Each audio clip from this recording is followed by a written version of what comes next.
Alfie is a WOR race winner. Jensen makes it 5 in a row.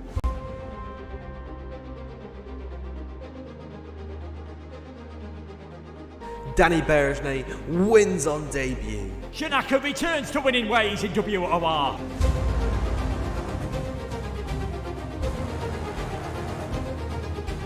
Season 12 sees a new man. It's Shadow. He is your Xbox champion.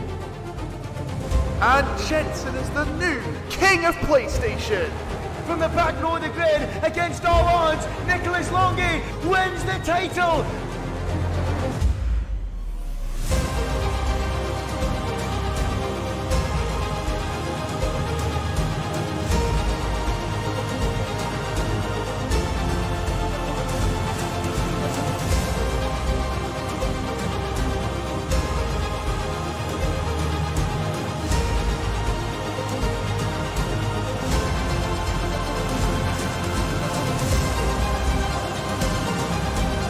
Goes past the safety car.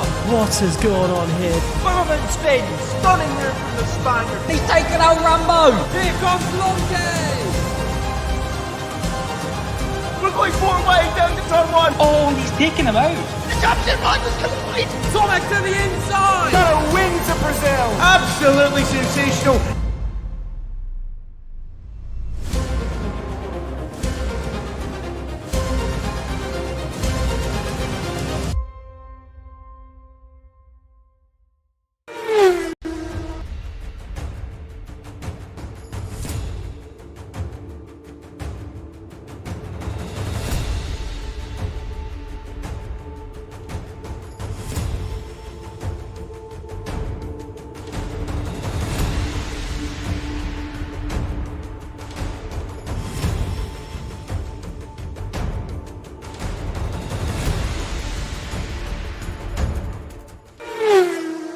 Good evening, everybody. Welcome back to the WOR YouTube channel for the continuation of Season 13, round number 2 at Bahrain at the Sakir International Circuit. My name is Dan, and today I'm being joined by Luke Etheridge. Luke, how are you feeling today?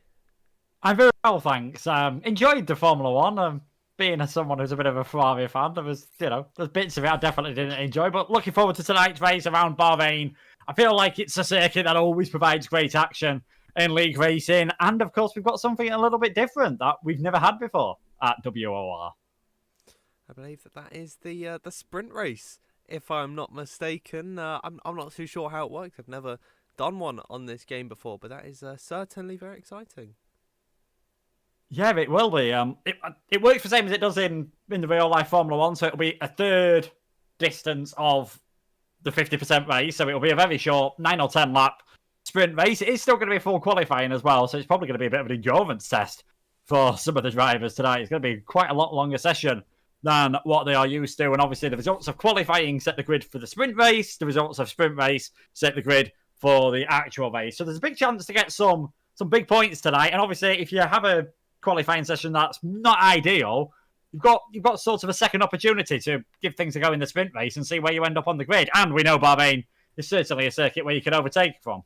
Yeah, a lot of excitement around this circuit. Of course, 3 DRS zones for the drivers to utilise down into the first corner, the 4th corner and the 11th corner. So plenty of opportunities to overtake, and we saw that last year as well when I believe it was Benham, Longe and Burman. They were all fighting it out right towards the end of the race, and then in the 3rd sector it's 3 wide.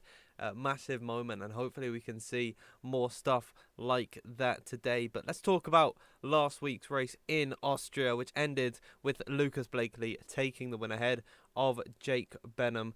Nicholas Longe was in 3rd in the end. Thomas Ronhart took 4th, and then 5th for Josh Idowu. Barry Burman, I don't believe he'd be too pleased with his 6th place finish, and then Pedroño, I believe he got a penalty removed and he was moved up into 7th. 8th for Alfie Butcher. Jan Ortmid did not have a good day. He finished 9th, and then Georges Nader finished in 10th. So Luke, that was quite the exciting race last week, and hopefully it sets precedent for what is to come this season. Yeah, certainly it was very good race. I certainly enjoyed it. We had the famous issue now with the desync with Jarno and Barry. They're having their own little issues, but Lucas looked good all day long. He was fantastic in qualifying. Obviously, just got pipped to pole by his teammate Barry. But as soon as Barry had his spin, Lucas just really dominated and drove away. You might remember he got past Nico Longe in the early stages of the second stint and then never really looked like being challenged. And Longe's tyres started falling off. Jake Benham getting that second place. Obviously, it's still very early days in the championship. Still very close, but I feel like that was a one-off from Jarno. Don't know whether he had some issues with his wheel, and then obviously getting stuck with a desync didn't help him. So he'll be hoping that he can make it back from Abu Dhabi tonight, because I'm sure he doesn't want to miss out on too many more points. I think it's still going to be an intriguing season. There's drivers I feel like we haven't seen the best of, certainly last time out. I think, Luke Smith, Tom Pratchett's both top 5 in the championship last season. Didn't score many points last time around, so they'll be hoping to hit the ground running tonight. Yeah, of course, and the standings just on your screen now, they are the same as the results, given that it was only round number 1. So Lucas Blakely leading the way on 25 points. Jake Benham on 18-15 for our champion of last season, Nicholas Longe. Thomas Ronhart on 12-10 for Josh Idowu. 8 for Barry Burman. Pedreño on 6. Butcher on 4-2 for Jarno Otmir. And then 1 lone point for George Nader. So headed into this race today, who knows what is going to happen. I'm just looking at our grid, seeing if there's any names that I don't quite recognise. I don't believe Philip Presnader was here last week. The 2 Red Bulls are back. Liam Parnell and Tom Manley. Was not a good day on their side of things. We've got Ika Baenya racing today. I don't believe that he was here last week. So some new faces on the grid, but widely it is the same. We've still got Lucas Blakely, Nicholas Longe, but there is one big name missing, and that's Barry Burmand. Yeah, Barry unable to make it tonight, unfortunately. So, shame for him, obviously missing what is going to be a big point score, because it is going to be 33 possible points at the moment that someone is going to get tonight. Well, 34 if you take the fastest lap into account. So, yeah, a shame for Barry. We have got Philip Presnader in. He is in the Alpine.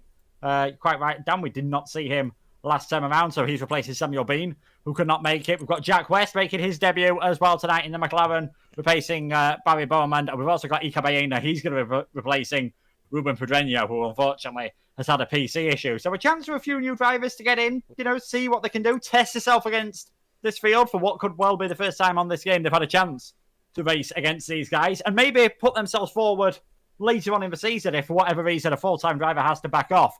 It's always good to have had that experience, and then you can say to the admins, look how I did against these guys. Give me that full-time seat. Absolutely, of course. Always opportunities for drivers to take a full-time spot. Of course, the esports schedule is very difficult for some drivers, and it is very, very demanding, so they can't always take up their places. And of course, the reserve drivers will always be there. I've got a Carrot on as well. I've just seen he's joined the lobby. I don't believe he was racing last week, and next time getting all my leagues mixed up. In the last week, I've done 3 Austria races, so I think you could be a little bit lenient on me here. But I don't believe we saw Carrot on this last week, so very excited to see how he gets on. Yeah, but it was neither full-time Williams driver were there last week, so obviously Cavaton, he'll be hoping that he can get himself a good performance. Judging by how he did last season, I can't see any reason why he wouldn't be. So yeah, definitely intrigued to see how he can do. Maybe coming in a bit colder than some of the other drivers, but he was here for one of the invitationals and did a brilliant job in that. So should expect fantastic performances. We have got 19 drivers, which I believe might well be it for now. As you can see in the pinned message, Jarno won't be here in qualifying, but there is a chance, depending how quickly he gets back and as long as the jet lag doesn't hit so much, that we might see him for the sprint race and the full race. So hopefully it shouldn't be too long before we get qualifying underway, which is a relief for everyone, because it is going to be a long one tonight for these drivers. The full qualifying, 10 laps in a sprint race, 29 lap main race. Thankfully, we know we're not going to get rain affected, so they're not going to have that side of things to make things a bit longer. Yeah, I'd certainly be shocked if there was rain in Bahrain, but the name does say it, but it is a very deserty place, and it's very hot. Rarely rains over there. And see, Big C, Mr. Big C, Jarno is not here at the moment. He might be here, but I wouldn't say to everyone to get their hopes up, because if it were me travelling back from Abu Dhabi and then having to commentate WOR, I probably wouldn't be able to just bring myself to do it. So I wouldn't say get our hopes up too high for Jarno, but if he is here, it is a wonderful thing. So we're just about to get ready to get underway for the full qualifying. It is going to be a grueling journey for us today. We've got 19 drivers at the moment, of course, a spot being given up for Jarno Opmeer at the moment. But Luke, early predictions, qualifying's not even started, but who's going to take pole today? I think, judging by last week, he'd be a brave man to bet against Lucas Blakely, to be honest. So I think he's going to have a fantastic opportunity. I'm really looking forward, though, to seeing how the sprint race works out here, because that 10 laps is about what you'd want to be doing on a set of soft tyres. So it will be intriguing. I think we could have a mix of strategies when it comes to the sprints. But yeah, going for this, I'm going to go for the top two in the race last time, Blakely and Benham. I'm going for them to be the top two in qualifying this time. I'll go for the man just outside of them. I'll go with Nicholas Longuet to take pole position. Haven't seen any of them at Bahrain yet. Haven't seen any laps on Twitter, so it's just a complete shot in the dark for us. But if you can hear by the little dinging tones, qualifying is about to get underway. Q1, 18 minutes. The top 15, of course, are going to progress through, as we only have 19 drivers in the lobby at the moment. That means 4 are going to get eliminated in Q1. We are about to head over to trackside. But of course, before we get underway, here's a quick word from our sponsors.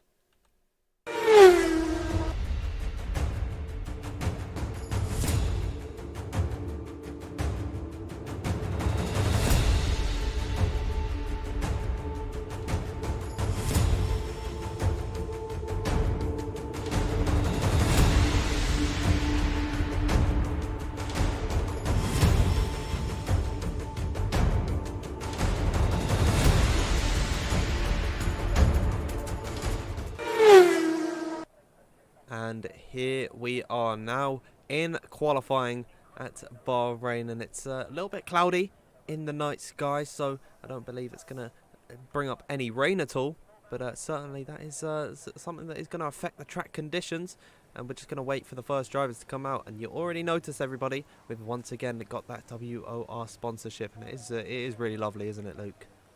Yeah, again, great work by Josh getting that working. It does amaze me how he finds these things so quickly. I know he found some different tracks in the game that we might get in the future, or they may just be hangovers from previous F1 games. But yeah, fantastic graphics work. Make sure to check Josh out, and yeah, it should be a fantastic qualifying session as well. Hopefully we're spending more time talking about the action on track rather than the billboards off it, and we've got the traditional cars heading out there on a set of intermediate tyres. Jack West and Peter Stakalek, first drivers heading out of the pits. Yeah, of course. Always see these drivers on the Inters, and Jack West is certainly limit testing, and he's gone for a spin. He just about avoids the wall, so he doesn't get any damage there, but I guess he might have just been showboating. He knows that he would have been the first driver in, and there is Primož Miklavčić joining the lobby at the bottom, and he's going to take up that Mercedes seat. I believe he can hop in the car for Q1. He's just left the session, so and he's back in. I wonder if that confirms us today, Luke, that Jarno is not going to be racing. Yes, I am just trying to find out in the background, so hold on, folks. And as soon as I find out, I will, change the pinned message. I think as we said, it would be a massive surprise if we did see Jarno. I think coming back from Abu Dhabi, as he has been doing, the time zone difference not that much. I just find travelling will tire me out, but then again, I'm not in the same shape as Jarno Opmeer, so that could probably be why. If you see him on his Twitter and stuff, and he's got his gym posts, I mean, they are. It is very impressive. So possibly that is going to help him deal with travelling. I'm not too sure how travelling works. I haven't done it in a few years, but finally I'm actually going to get to go on holiday next week. I won't be here, unfortunately, so well, maybe fortunately for the stream. I believe that means Luke is going to be your lonesome commentator today, and I'm sure he's going to do a fantastic job. Yeah, 100% qualifying on my own, so it could be a bit of an interesting one, but we'll give it our best shot, and everyone giving it their best shot on the intermediate tyres. And as we saw Jack West have that little spin. This is why I don't really like this at the moment. I don't really like drivers heading out there on a set of inters. Yes, I get why they do it, to check that everything is working, but what are they going to do in the 15 minutes if things aren't working properly? Has anyone ever asked them that? What's the plan if things do go wrong? I think you might as well just wait in the pit lane, or And again, Jack going round. This is not the smartest idea, I don't think. I know everyone does it, and I'm in the minority by this, but you could very easily look like a bit of a fool if you do end up tapping it in the wall, breaking a front wing, or worse. Yeah, of course, if drivers really aren't careful and they hit the walls, and then they could lose their suspension, and that could be their qualifying over. And if something is actually wrong with their rig, then they're going to spend all the time in the pits just fixing what is the issue, and then they wouldn't have needed the extra set of the tyres that they would have used at the beginning. So I can see where you're coming from here, but I guess everyone just likes to go out early, test the waters on a set of the inters, but certainly doesn't make for the most exciting start to a qualifying session. We're just watching Piotr Stahalek going around the circuit, around the back here, and we'll see what he can do on his timed run. I can see on the mini-map Jack West has just stopped once again, so he's having some issues on the inters, and he's really putting himself in jeopardy of losing the car and hitting a wall and his Stahalek towards the line. And of course this is not going to be representative of the driver's true pace, but it is the 1 minute 32, and immediately broken by his good friend Tomek Parajic. 31.9 is the benchmark, but I'd imagine once the driver goes out on the softs, it's going to be very easy to beat that.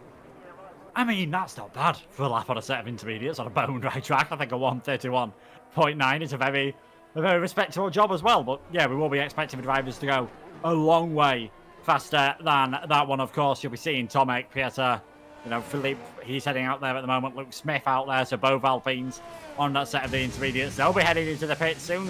Simon Perrinier coming out quite a bit later than everyone else on that intermediate run, so only have around about 10 minutes by the time he makes his way back towards the pits. And this is just sort of the feature we get of this qualifying. It reminds me when they first introduced this qualifying format. In about 2006, they had this weird fuel burn phase in final qualifying. Everyone would go out, and for about 10 or 15 minutes, people would just drive around quite slowly, burning off some fuel, come back into the pits, put on a fresh set of tyres, and that is when you'd see all the action. So it'd be nice if we could sort of make Q1 a bit shorter, just for league racing, just to try and remove this phase of qualifying. They should add what F2 do and just do 30 minutes of long qualifying. I mean, that would be certainly interesting. Maybe not the most exciting thing to watch, just one session going on ahead, but it would certainly spice things up, as we are just waiting for the first slick runners to come out on the track. Still got 12 minutes left. We're a third of the way through. No one has ventured out on a set of the dry tyres. I'm going to have a quick check in the pit lane to see what everyone is actually doing in here, and I'm just not seeing anyone going out. I just don't think anyone actually wants to try and brave it, which is, I mean, they have to come out eventually. It's just about who blinks first. Yeah, someone's got to go at some point. They can't just all sit there forever, so they're feeling pretty confident. We've seen drivers do this last week. They can make it out on one run if they want, so if they were feeling really brave, you could see drivers only head out with 2.5, 3 minutes to go in the session, and they should still have no problem getting a lap in. Even if you head out with 4 minutes to go with the session, you should be able to get that insurance running and not really be too slow. Well, not really have to go too fast, I should say, sorry, on your out lap. So they're nice and relaxed for now. It was the like of Lucas and Nicolas Longuet last time out. They were the ones who were able to sort of hit the ground running in Q1, get some fast times in there straight away. And you can see now Tomek and Piotr have changed to currently having on the set of the soft tyres. Obviously, they set their best laps on a set of the intermediate tyres. And a reminder that because it is a sprint race, because we've got that sprint qualifying format, there is going to be an extra set of the soft tyres for the drivers to go out for. And again, I think that could be what most of the grid uses in the sprint race. Yeah, I'm just wondering if there's like some sort of new meta or something where you just don't set a lap at all and get some sort of psychological advantage over your rivals, because Simon Perrinier has just come into the pit lane, and now all 20 drivers with 10 minutes left to go in this session are just sitting in the pit lane. And we do apologise that this doesn't make for the most exciting stream in the world, but it's just what the drivers like to do. And I'm just waiting. I'm going to turn off the HUD quickly so we can see the entirety of the pit straight. And there's one mechanic going out. I believe it's right at the end of the garage, and so it's an Alfa Romeo. It is going to be Tomek Parajic, and we saw this last week as well. He liked to come out early. He's done it again. He really did struggle to put in a lap time in Austria last week, so hopefully he finds it a little bit easier than he did on his previous attempts. Here he is now on his outlap, and I'd imagine that is going to spark a lot of activity for other drivers. Yeah, it always tends to be the thing with racing drivers. I don't like to be the first one to go out, and then when someone does it, it's sort of like the touch paper and everyone follows in. But yeah, this is a feature from Tomek. He likes going out there early on, does the young Pole. He likes getting that first run in. I think, obviously, last time out we saw a lot of invalidations in qualifying. I can't imagine we're going to see quite the same number on this occasion. Corners to watch out for, possibly the exit of turn 13 heading onto the penultimate straight. That can be one where drivers get it wrong on occasion, but it's not known like Austria where, you know, turns number 9 and 10, you see a lot of drivers running wide across all different games and picking up all sorts of warnings. This isn't one where it hits you as being a circuit where a lot of drivers will get penalties. So I can't see Tomek having that same problem, but he is going to be our first driver as a bit of a benchmark. And now you've got more heading out there. Longe out on circuit. De Capo has gone out. Liam Parnell is out there, one of the Haas cars. Stachelek. We've also got Philip Preschneider heading out. These are going to be halfway through Q1. These are going to be the first times. That gives us a bit of a rough idea on what you're going to need to do to get into the top 15. Yeah, Tomek's going to have some problems on his lap because everyone's exiting the pit lane now, and he is just about to begin his flying lap. There's a lot of activity down at the first corner, which could cause some issues for him, but nevertheless, he's going to begin his timed run. First up is a McLaren, as here he is, heavy braking in towards the first corner, a hairpin-like turn, and then climbing up the hill towards the second DRS straight around this circuit, where he goes underneath the WOR gantry, opens up the rear flap, keeping it towards the left-hand side, then swinging it over to the right. There is the McLaren doing a very good job to get out of the way as he heads in towards the twisties, down towards turn number 5, 6, 7, and 8, and it's looking quite clean so far for Tomek. He's not caught too much traffic, but in towards the second sector, he's up towards the very tricky turn 9 and 10.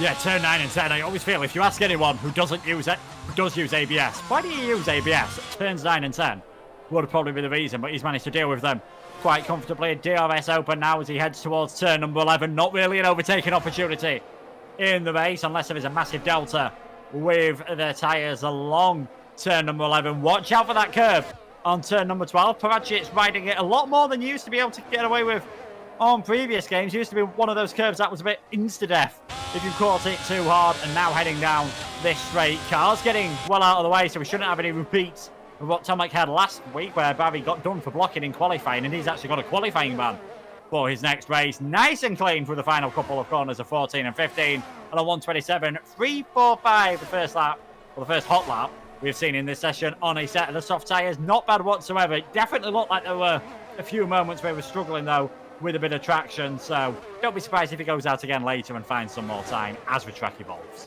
Yeah, but Alessio De Capo was the second driver to put their time on the board, just about over a tenth off of the pace of what Tomek has done so far, so it's a pretty nice timed run from him. I believe I'm trying to find who is up next. Could it be Nicolas Longe, who is the next up on the lap? We'll watch our Season 12 champion as he rises up the hill and in towards now the third sector. I don't believe he's pushing too hard. That being said, actually, he wasn't full throttle through that right-hander, but he is certainly pushing. We'll see what the Frenchman can do as he comes down this back straight, headed in towards the final braking zone into turn number 14, riding the curves on entry and then off the exit through turn 15. Not really a corner through here, but the game does consider it to be as he opens the DRS and crosses the final the straight, and there it is. He's slower than his teammate Tomek Paracic, setting the precedent early. It's a very impressive lap time from him so far that no one's been able to beat, despite them having the better track. Yeah, he's done a fantastic job there. That getting out early on seems to have worked very well for him, so we'll see if anyone else can get close. Luke Smith's heading towards the finish line now in the Alpine. We'll see what he can do. Gets himself up into second place between the two Alfa Romeos. Preschneider, his teammate for the night, is slowest of everyone at the moment. Josh Adowu becomes the second car to get onto a 127.3. I think Josh did well last week getting that fifth place. I think he feels like he's got a bit more pace and a bit more in the bag. Things looking as close as we expected. We've got 5 drivers. Well, we've now got 6 drivers on a 127.3 or a 127.4. As Alvaro Cavaton, we said he might take a bit of warming up after having a week off. Turns out that's absolute rubbish, and Lucas Blakely instantly knocks him off the top with a 127.204. Yep, so finally we're starting to see the first laps coming out here. I believe Tom Manley's on a pretty decent run as well. This could put him on a 1 minute 27.3 as he comes out of the final corner. The Red Bull opening up the DRS, had a bad week in Austria, and he goes into 4th place so far in this qualifying session. Nice time from him there, as we've got Ikabayanya yet to set a lap. Also in the 2nd sector, he's definitely not pushing on this run, and there he is right completely off the track as his time has gone into the bin, so he's going to have to come back in, fit on a fresh set of the tyres, and then come out. He's going to be cutting it very tight, very fine margins. Of course, only about 4 minutes left in the session. Same goes for Louis Welch. He is not pushing. Someone who else I've noticed is not having a good session so far is Thomas Ronha, currently on a 1 minute 47.6. But at this point in time, Luke, he's in the final sector, and he's way up on his time. Yeah, definitely either made a mistake at the start of his lap or gone for a second warm-up lap, which is not too common on this game, but we are seeing a few more drivers try it now, heading into the final couple of corners, 14 and 15. The 4th place man in the championship last year, definitely a driver to watch out for this season, comes across the line. And look at that, doing the second lap on the tyres, having possibly better track conditions, certainly working out for him. 1:27.115. I feel like him and Lucas will be safe on those lap times. Everyone else, it might be a bit touch and go, but we'll see how things go throughout the session. Things are going to quieten down on track again. Everyone's going to get back into the pits, and it won't be too long before we see drivers heading out there for their final runs. And for, you know, Presteda, Welsh, Western, Baena, they've got to do something. Yep, of course, those 4 out at the moment. The top 15 will advance, so the driver at risk is Liam Parnell, and he's only got 1 driver behind him that's actually set a lap time. That is Philip Presneder. Don't be surprised, by the way, if we don't see Thomas Ronha or Lucas Blakely back out in this session. I would have it say that they are pretty safe where they are. Alessio De Capua does not feel the same about his position. He's come back out onto the track, and he's got a lot of clear air in front of him. There's just 1 Haas car of Thomas Ronha on his cool-down lap. So he's going to peel into the pits, and this is a good chance for De Capua. We saw him eliminated and plumb last, I believe, or it was 19th position. The Ferraris were on the back row last week, and he's going to want to avoid that today. His teammate currently in the drop zone, but Alessio is inside that top 10 and is safe at this moment in time. But I'd imagine that he's going to want to solidify that position, get ahead of a few more drivers. Yeah, he's definitely not going to be feeling comfortable on that one. We've seen it before with Track Evolution. It can gain 2 or 3 attempts on those final runs. I mean, Pavachis, Manley and Adowu all feeling pretty confident then on their 1:27.3s at the moment. Alfie Butcher as well. He managed a 1:27.4 on that one. So we'll see what sort of ties we've got. I feel like that might be a bit of a brave move, seeing as you've got 3 cars down there towards the bottom that haven't set any time whatsoever in Welsh, Western, Baena. You put those up there, you'd only need 5 more drivers lower down to improve to knock Alfie Butcher, you know, really into the danger zone at the moment. So we'll see what sort of times everyone else can do. Thomas Ronha's just come back into the pits, and unsurprisingly, he retires from the session. So it is going to be 7 from the remaining 12 drivers to make their way through, and it is going to be Alessio De Capua. As you said, Ferrari having a nightmare last time out.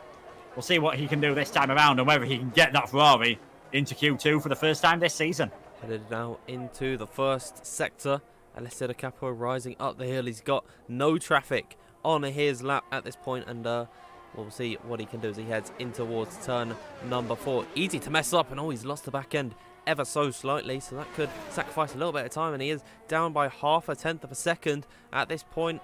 He is in the top 10, so he is safe at the moment, but of course, if just a few drivers in behind him improve on their laps, then he is out of this session. He does have time if he wants to go for another lap in a row, but I believe that he's just going to want to knock this one out of the way, as here he is now onto this back straight underneath the gantry, and riding in towards the next left-hander. Very difficult to make an overtake through here, but it's the end of a DRS straight, and oh dear, losing the back end once again. De Capua has looked very scrappy on this run, and he is down on his previous best time, so it's not looking good for the Italian.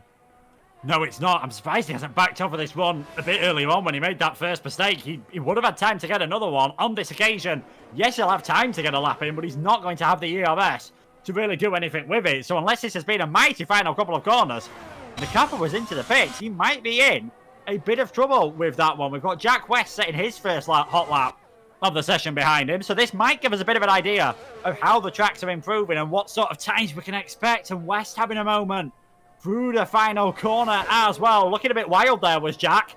And only a 1:27.853. That is going to be the McLaren out in Q1. Yep. And here's Stahalek at the moment. Currently 13th. He is safe at this point in time. We'll see he's 3/10 up on his previous best. He comes to cross the line. That should see him well into the next session of qualifying. Jake Benham is up next. A driver we wouldn't normally see this far down, as the Kappa has finished on his run. He's in the pits, of course. Pregnator has gone 13th. Benham in towards 6th. Now we've got the two Aston Martins. Simon Perrinet is ahead of Ika Baena. 8th place for Perrinet.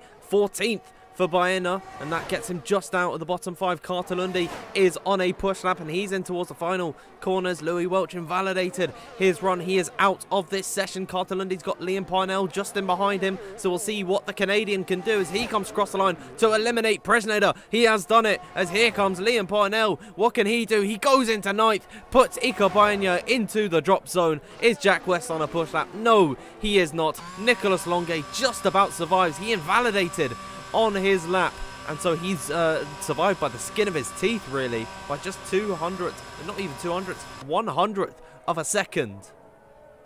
Yeah, pretty damn close there for Longue. Definitely not what he would have wanted. I must recall him cutting it close on a few occasions last week, but certainly nothing as close as that one. Louis Welsh having a bad qualifying again. I don't think there's any other word for it. Just did not hook things up at Austria, and struggling tonight as well on the pad. Jack West, maybe this is the sort of the life of a reserve. We've got the reserve drivers down there in 16th, 17th and 18th, probably not putting in as much practice around this circuit as they would have done if they were a full-time driver. Obviously, they've got other full-time leagues that they competed as well. And look at the Capua making it through by 4 thousandths of a second as well. Luckily for him, his first lap was good enough, and likewise for Longue as well, making it through by less than 100th of a second. But once again, Blakely looking very good on that first run. Absolutely, no one was able to top him towards the end of qualifying, and he is going to be plain sailing. Oh, sorry, it was Thomas Ronhar topping the session. Blakely did come second. Stahalek on his final attempt got third. Carrot 4th, 5th for Parajesh. Benham was able to get himself up into 6th. Tom Manley was 7th, 8th for Perrinet. Liam Parnell was 9th. Joshua Dowu 10th. Cartalundi in 11th. Alfie Butcher 12th. Smith 13th, 14th for Longue. And then your final runner who's made it into the next session is Alessio De Capua. And your 4 eliminated from Q1 is Ika Baena, Philip Presnader, Jack West and Louis Welch. But that brings us of the first session of qualifying, and I have to say, I'd say the big name that we've lost here is Philip Presnader. Yeah, I think Presnader, we might have expected a bit more fun, but again, being that reserve driver, things are always a bit more difficult. Just didn't look like he had the pace whatsoever. Baena, again, just seemed to struggle. Jack West, he was having spins all the way along, and said again, had a bit of an issue, I think, on an earlier run in the last corner, having another spin that we might have missed. So he's been finding things quite difficult for tonight. And of course, most of your setup is now locked in. So he won't be able to change too much. Might be able to obviously change things on the front wing, try to adjust the aero balance, but that's going to have an effect on the tyres as well.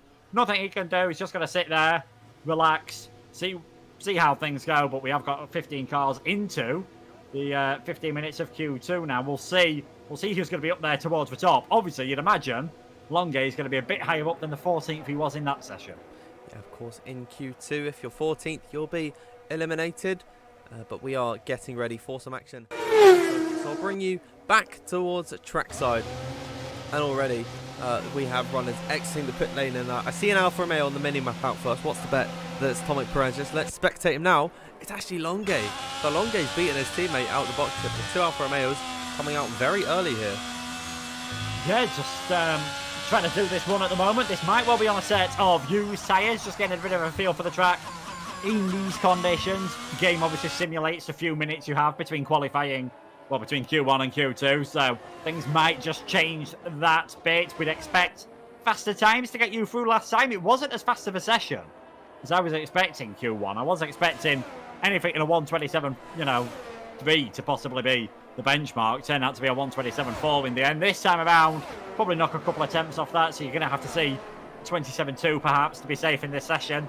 And we've already seen that Von Haar, Blakely and Stakalek can do that. So they'll be feeling they'll be feeling pretty good, especially if you are Blakely and Ronharm and feeling like you can get one and done once again in this session. That'll put you in a really nice place heading into Q3. Absolutely, we'll have to find out. We're 13 minutes away from the end, so plenty of time for these runners to get out on track and set their flying laps. But here it is, the Frenchman, season 12 champion on PC, Nicolas Longuet, is going to begin his run down the start to finish straight, reaching speeds of up to 203 kilometers per hour at the braking zone. Heavy braking in towards here and then light on the throttle off the exit. Very easy to spin as it's an uphill climb, getting flat onto the power now, opening up the DRS once more, headed down this short straight in towards turn number 4. Kissing that apex very nicely on the entire line, then off the exit, riding the curves, maximising the track usage to scrub the minimum speed off as in towards the twisties, down into the second sector. Here comes Longuet in towards now turn number 8. Very easy to lock up through here, but it's nothing compared to what you are faced with next in towards turn number 9. Miss your apex through here to get the widest run in towards turn number 10. He's done that beautifully as off the exit now. DRS will be enabled for Nicolas Longuet, but Luke, he's looked quite nice on this lap so far. Yeah, quite nice. As you said, that tiny lock up into turn number 8, but you're heading downhill. It's the unloaded inside front right tyre, so you can get away with it a bit more, and we'll see what Longuet can do on this lap. I think maybe just wanting to get out there after invalidating his final run in Q1. He might have been feeling, like he just needs that little bit of a confidence boost. Not that any of these esports drivers lack any confidence at all. They're good, and in a non-cocky way, they certainly know it. They've certainly got that self-belief, but Longuet just riding the curb a bit through the final corner. Thankfully, we won't see any iRacing riding the grass tactics here. And a 1:27.797 from Longuet, I think confirming he was on an old set of tyres there. Yep, we typically do see runners at the early parts of qualifying just run on a scrub set and not push too hard. It is good to just get a delta, and then there's sort of the psychological effect that you're going to be more confident on a lap if you're seeing a green delta time. As Tom Manley comes across the line, we're not going to see the fastest laps at this point, but we will later on in the session, as Joshua Doe was just crossed the line. He was invalidated on his run. Blakely peeling off into the pits. I believe it's Luke Smith up next in the Alpine car as he's coming across the line. He goes into 4th. So yeah, it's a common characteristic. Everyone's sort of going to be running on the scrub set and just getting themselves a delta on the board so they can go out on a fresh set of the tyres and then feel that little bit more confident about themselves. Yeah, and it's an interesting point you make about the psychological advantage. I've never really thought of it that way, but if you're seeing that your time's improving and you're not really having to over-push for that to happen, you are going to feel good. Whereas, let's just say you get a new set of tyres now and you make a slight mistake into turn 1, see that you're half a tenth to a tenth down, you're always trying to fight things and push on that tiny little bit harder, and sometimes you're more likely to send yourself over the limit doing that. So it is smart from these drivers to just get in that lap in as well, just in case you have any issues in the middle of the session. At least they've got a bit of a lap time in, because you never know what could happen with anyone else at most circuits. You never know if there is going to be a bit of rain, but the chances of it being raining around here, I think this is the only circuit on the Formula 1 game where I've never seen rain in dynamics. Saudi Arabia and Abu Dhabi, I've seen it once. Around here, I've not seen it whatsoever. Interesting that we didn't see Blakely set a lap time, and interesting that Ronhar also went out on an old set of tyres. So they're clearly trying to keep that fresher set in hand for Q3, because with the sprint qualifying, the allocation of the tyres does work out slightly differently.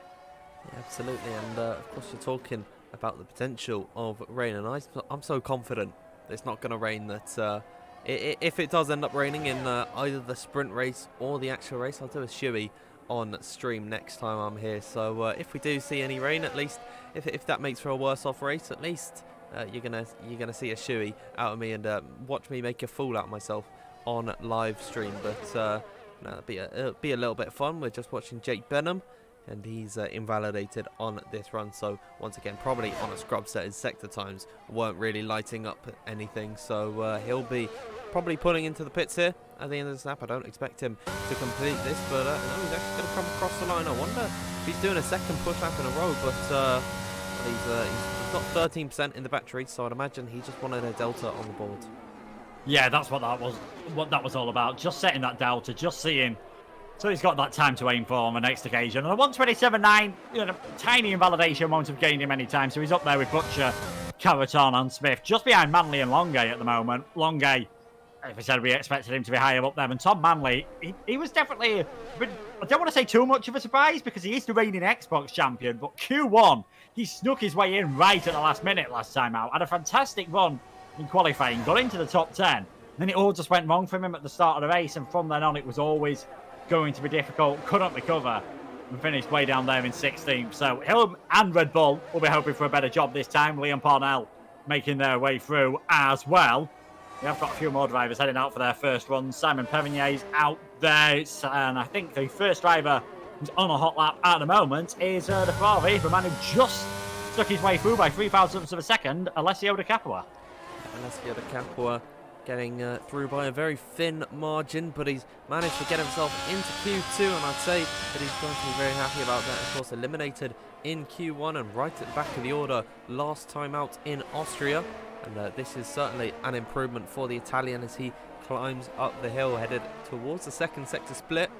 We'll see what he can do through here to 5.9. This is looking like a 27.3 for Alessio De Capua. We saw this sort of at the beginning of Q1, so I don't believe this will be the safest time for De Capua, but it's good to just get a time early on the board, and then you can come out later on in the session and try and improve on it as he opens up the DRS, headed towards the line, and he's actually a little bit slower in that final sector, so it's a 1 minute 27.582, and whilst that is the quickest time at this point, he is certainly not going to be confident with that, as Perronet's slower through the second sector than De Capua. He crossed the line, it's only 27.8, so I wonder if that is a scrub set of the tyres for Simon. Yeah, I've got to think it is. Alessio would have wanted more for that. That time margin suggests to me that he was on a fresh set of tyres and things have just not worked out quite as well as he would have wanted. Liam Parnell making his way around the final couple of corners as well. Not really a man known for his qualifying pace. He's a very fast driver, obviously, but with how close this grid is, sometimes you just need that little bit extra, and he goes into 8th at the moment on a 128.008. We have got Lucas Blakely, though, on a lap at the moment. He's just making his way towards the second sector point, so we'll see what sort of times Lucas is getting at the moment, and who knows, this might not all be down to scrub tyres. This could be down to some changes in track conditions, meaning we're not getting the improvements that we would have expected. Yeah, this sector time from Lucas Blakely is sort of matching what he did in Q1. We'll see if there's any improvement in the final sector as he comes across the line now, and it's going to be at 27.2, and I believe that is very similar to what he did last time. It was about a 10th off of what Ronhar did, and certainly that is a very close time to what he did in the first session, exactly 3/10 ahead of De Capua. And when you get to esports level, that is a very big margin, as we've got Tomek Parajic coming across the line. He goes 400ths clear of what Blakely's done. We've just seen Stahalek also cross the line, I believe that was, and he's gone into 7th position. Thomas Ronhar is in the final corner as well, the man who topped Q1. We'll see with 5 minutes to go what the Dutchman can do as he comes towards the line. It's the first 26 of the day, a 1 minute 26.947, and I would be damned if that is going to see him out of Q2. I'd imagine that is going to be very nice and cozy up at the top of the order.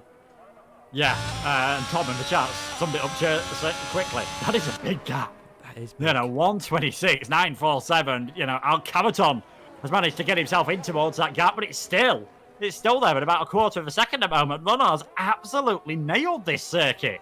And I feel early on in the game you are going to see bigger gaps. Some of the drivers might have just got a bit of a trick on the circuit with the setup that it'll take the others a bit to get used to and a bit to adapt to. But Ronhar with a fantastic time. I think even Cavaton might be safe on that second place as well on a 127.189. We've just seen the Welshman Josh Idowu going into 4th. Another driver onto the 127.254s. Ronhar's looking very good, but we saw it in Austria. Blakely was fastest in Q1. Blakely was fastest with Q2. Just missed out on pole position. Yes, he did get the win in the end, but not quite the perfect beast meeting that he would have wanted. We'll see once a few more drivers get out there on a fresh set of tyres what they can do, but I think that's 26.9 is going to be tough to beat. Yeah, I'd imagine that he is going to be okay at the top there, as all drivers have now set lap times. The bottom 5 currently is Simon Perrinet, Piotr Stahalek, Liam Parnell, Carter Lundy and Jake Benham. He's not been able to set a representative lap time currently on a 1 minute 28.9, and actually in fact everyone in that bottom 5 has not really push to their full extent to what we saw in the first session. So I'd say anyone at this point who's sort of, I'd say, around about where maybe Alfie Butcher is or Tom Manley to an extent, there's still quite a big gap between 6th and 7th. As Ronha, he knows he's safe, he's going to retire, and we'll have to just wait and see. But I'd imagine that we are going to see some big improvements and maybe a shock exit at the end of this session. Yeah, you never know. I mean, Tom Manley, judging by his qualifying pace at the moment, you'd expect him to be a bit higher up than that. It's going to need to be a quick session. Well, a quick changeover from the Red Bull boys in the pits here. I mean, I bet they're all wishing that you could just do the quick tyre change in the pit lane, but no, car has to go back into the garage. And you can see others are heading out there as Tom Manley's only just heading back into the pit. Should be able to get things changed over. I'm not sure how confident he's going to be feeling on that 127.293. We've got Longuet, Perigny and Stakalek all out there. They're going to go for this really, but they basically left themselves with one shot qualifying here. They have got one chance on a fresh set of soft tyres to see whether they can get themselves secured into the top 10 and into that battle for pole for the sprint race.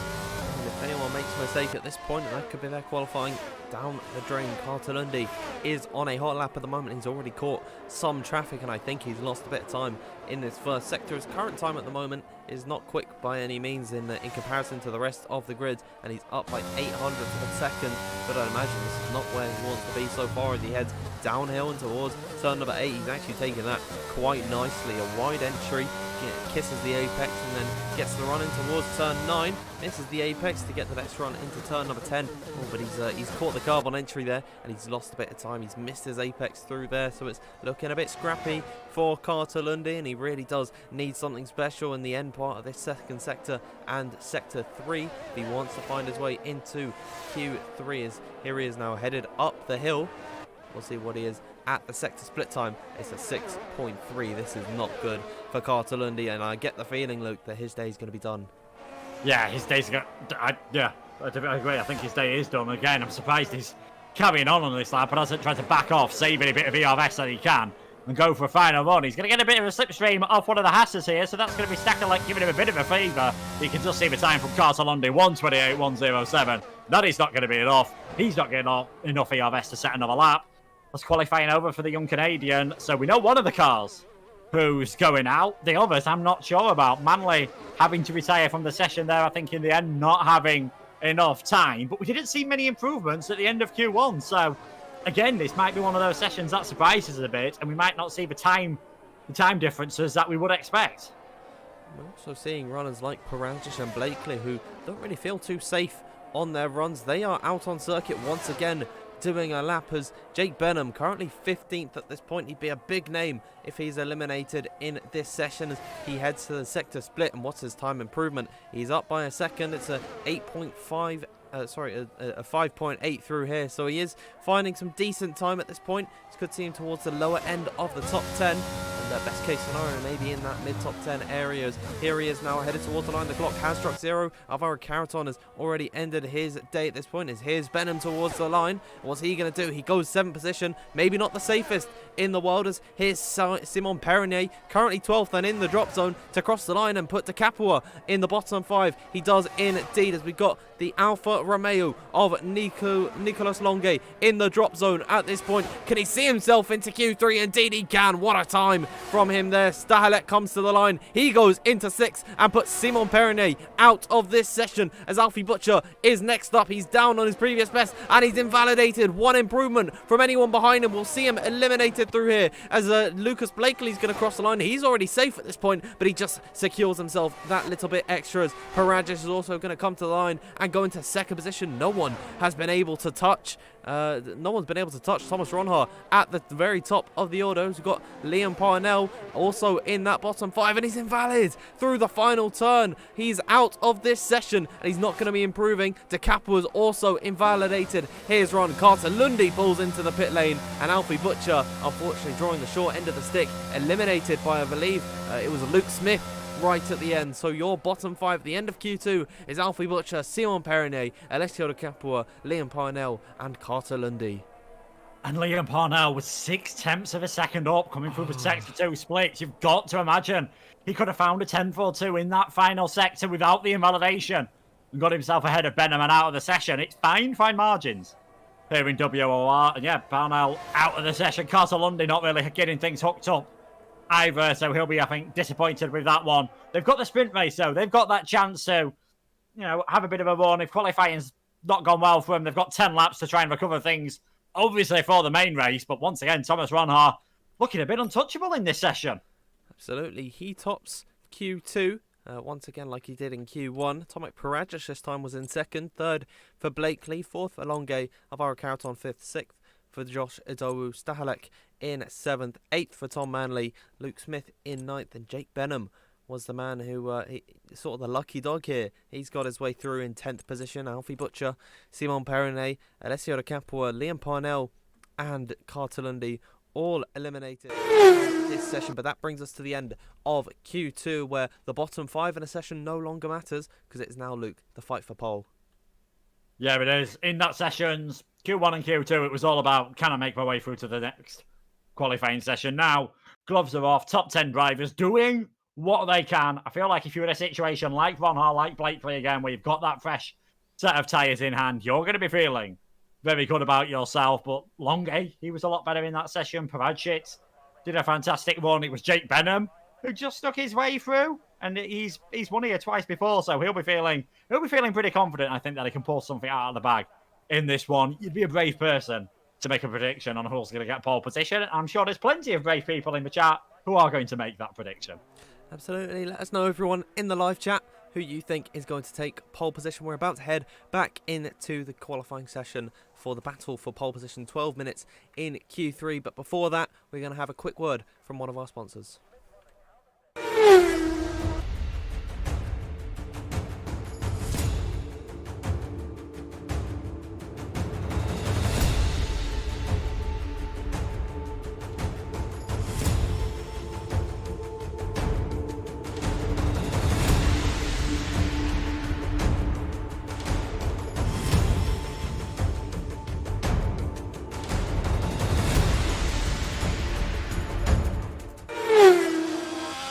Here we are, everyone, back on circuit for the final part of qualifying. Of course, this is for the sprint race. It's going to be a 10-lap dash to sort out the grid for the starting order for the 29-lap race. It is a little bit confusing when you put all these numbers in front of you, but of course, it'll make a lot more sense when we're actually in the session.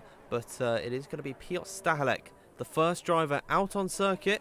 He's very eager to get going, actually, because the closest driver to him on track is Luke Smith, and he's just coming in towards turn number 4, and the pole is about to come into the third sector. So, Luke, certainly Piotr Stahalek, he's trying to go out early here, and what do you think his strategy is in this final part of quali?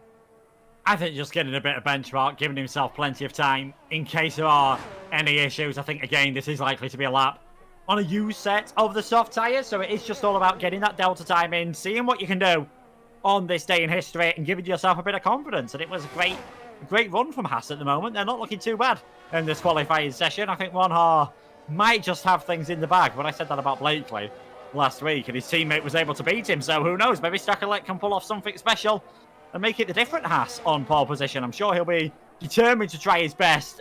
Again, though, these laps, I think, are more going to be about deltas, and it's going to be the final 5 minutes where you see everyone really just leaving nothing to chance, going all out for one final dash. And once again, we're going to sort of see drivers come out on circuit, not push all too hard, probably on a scrub set of the tyres as well that they might have used in Q2. Of course, they no longer actually have to start on that compound of tyre, given that the rule has changed in real F1. That's been carried over to the F1 game, where you can start on whatever tyre you want. Of course, previously it was what tyre you qualified in Q2 on if you started inside the top 10.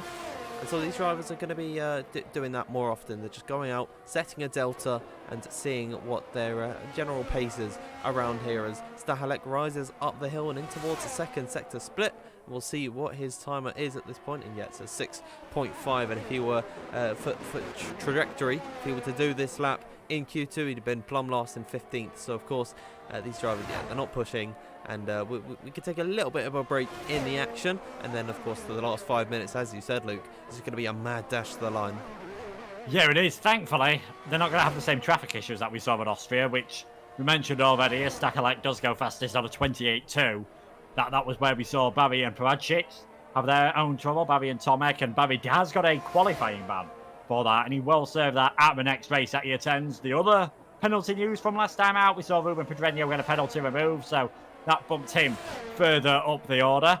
So yeah, these laps aren't really mattering for much at the moment. They're just all seeing what they can do, getting a bit of feel. Smith was quicker than Stakelek, but he invalidated. He'll carry on anyway just to get that delta on his screen, just to get that little confidence boost that we were talking about earlier. It looks like everyone is doing this same tactic of doing a run on the used tyres, and then we'll see everyone heading out later on, because quite often in Q3, we see it in the game and we see it in real life as well. There's always one or two cars that are sort of out of sync and just go for that one run in the middle of the session where, yes, the track's not at its best, but at least you avoid bumping into any other cars. Absolutely. So, once again, traffic not going to be too much of an issue around this track. It's a lot longer than Austria. As I'm just seeing someone asking once again where Jarno is. If you haven't checked the pinned comment, wait. That time from Josh Ado's, I didn't even realise he was pushing at that point. Josh Ado's done a 27.1. That's a fantastic lap time from Josh, and maybe we've been caught with our pants down here, Luke, because it seems like some of these drivers really going hard already. Yeah, he might have caught us all out there as Josh going for things quite early on in his tyres. Pravancic is not doing it. You can tell by that 27.5. Just trying to see who else is up there towards the end of their lap at the moment, just to get a bit of a feeling for what they're doing. Tom Manley as well. I think he's on a, not really a push lap. Jake Benham, I haven't seen what his Sector 2 time is, but he's approaching the finish line at the moment. We'll see what Jake Benham can do. This is looking not too bad, but again, it is a used set of the tyres. Lucas Blakely is the one I'm interested on. He's done a 105.8, which I think is a very nice lap indeed, but still tends to point towards the fact that he is on a bit of an older set of rubber. We said there's always someone who does something out of sync. Josh Ado thought, you know what? Everyone else is going to be going for a hot lap later on. I'll try and see what I can do now. And a 127.1, not too shabby at all. And Lucas's time, if that is on a used set of tyres, that is very good, and suggests on a fresh set he can push for 26s, like what we saw Thomas Ronnar doing. Talking of Thomas Ronnar, he's in the final corner now. He's heading towards the finish line. Yeah. 127.071. He's certainly pushing on that one. Yeah, caught that one just at the end of his lap time then. Thomas Ronnar, he's gone ahead of Josh Ado. It doesn't actually match his Q2 time, so still we could be expecting a lot more from the Dutchman at the end of this session. I'm just trying to see if anyone is actually on a push lap. I don't want what happened last time to happen once again, but I think I'm in the clear. So I saw someone asking about Jarno Opmeer. He's not in qualifying at this point. He's travelling back from Abu Dhabi, but I don't think we're going to see him. If it were me, I wouldn't be racing today. But we do have Primoz Peklavcic, I think, who joined the session earlier on, and I wonder if he is still waiting in that Mercedes seat, but of course not qualifying today. So we might not see Jarno Opmeer. We could still do so. So I'm not completely ruling it out, but there is potential. But don't set your expectations too high. And it's also a good time to mention about the signage you can see around this track. There are some references to WOR's social media. Make sure you follow us over at WOR League on Twitter, and make sure you subscribe to us on YouTube, as it's the big red button beneath the stream. You cannot miss it, as we're just waiting for the rest of the runners to come out on track and set their final runs in qualifying.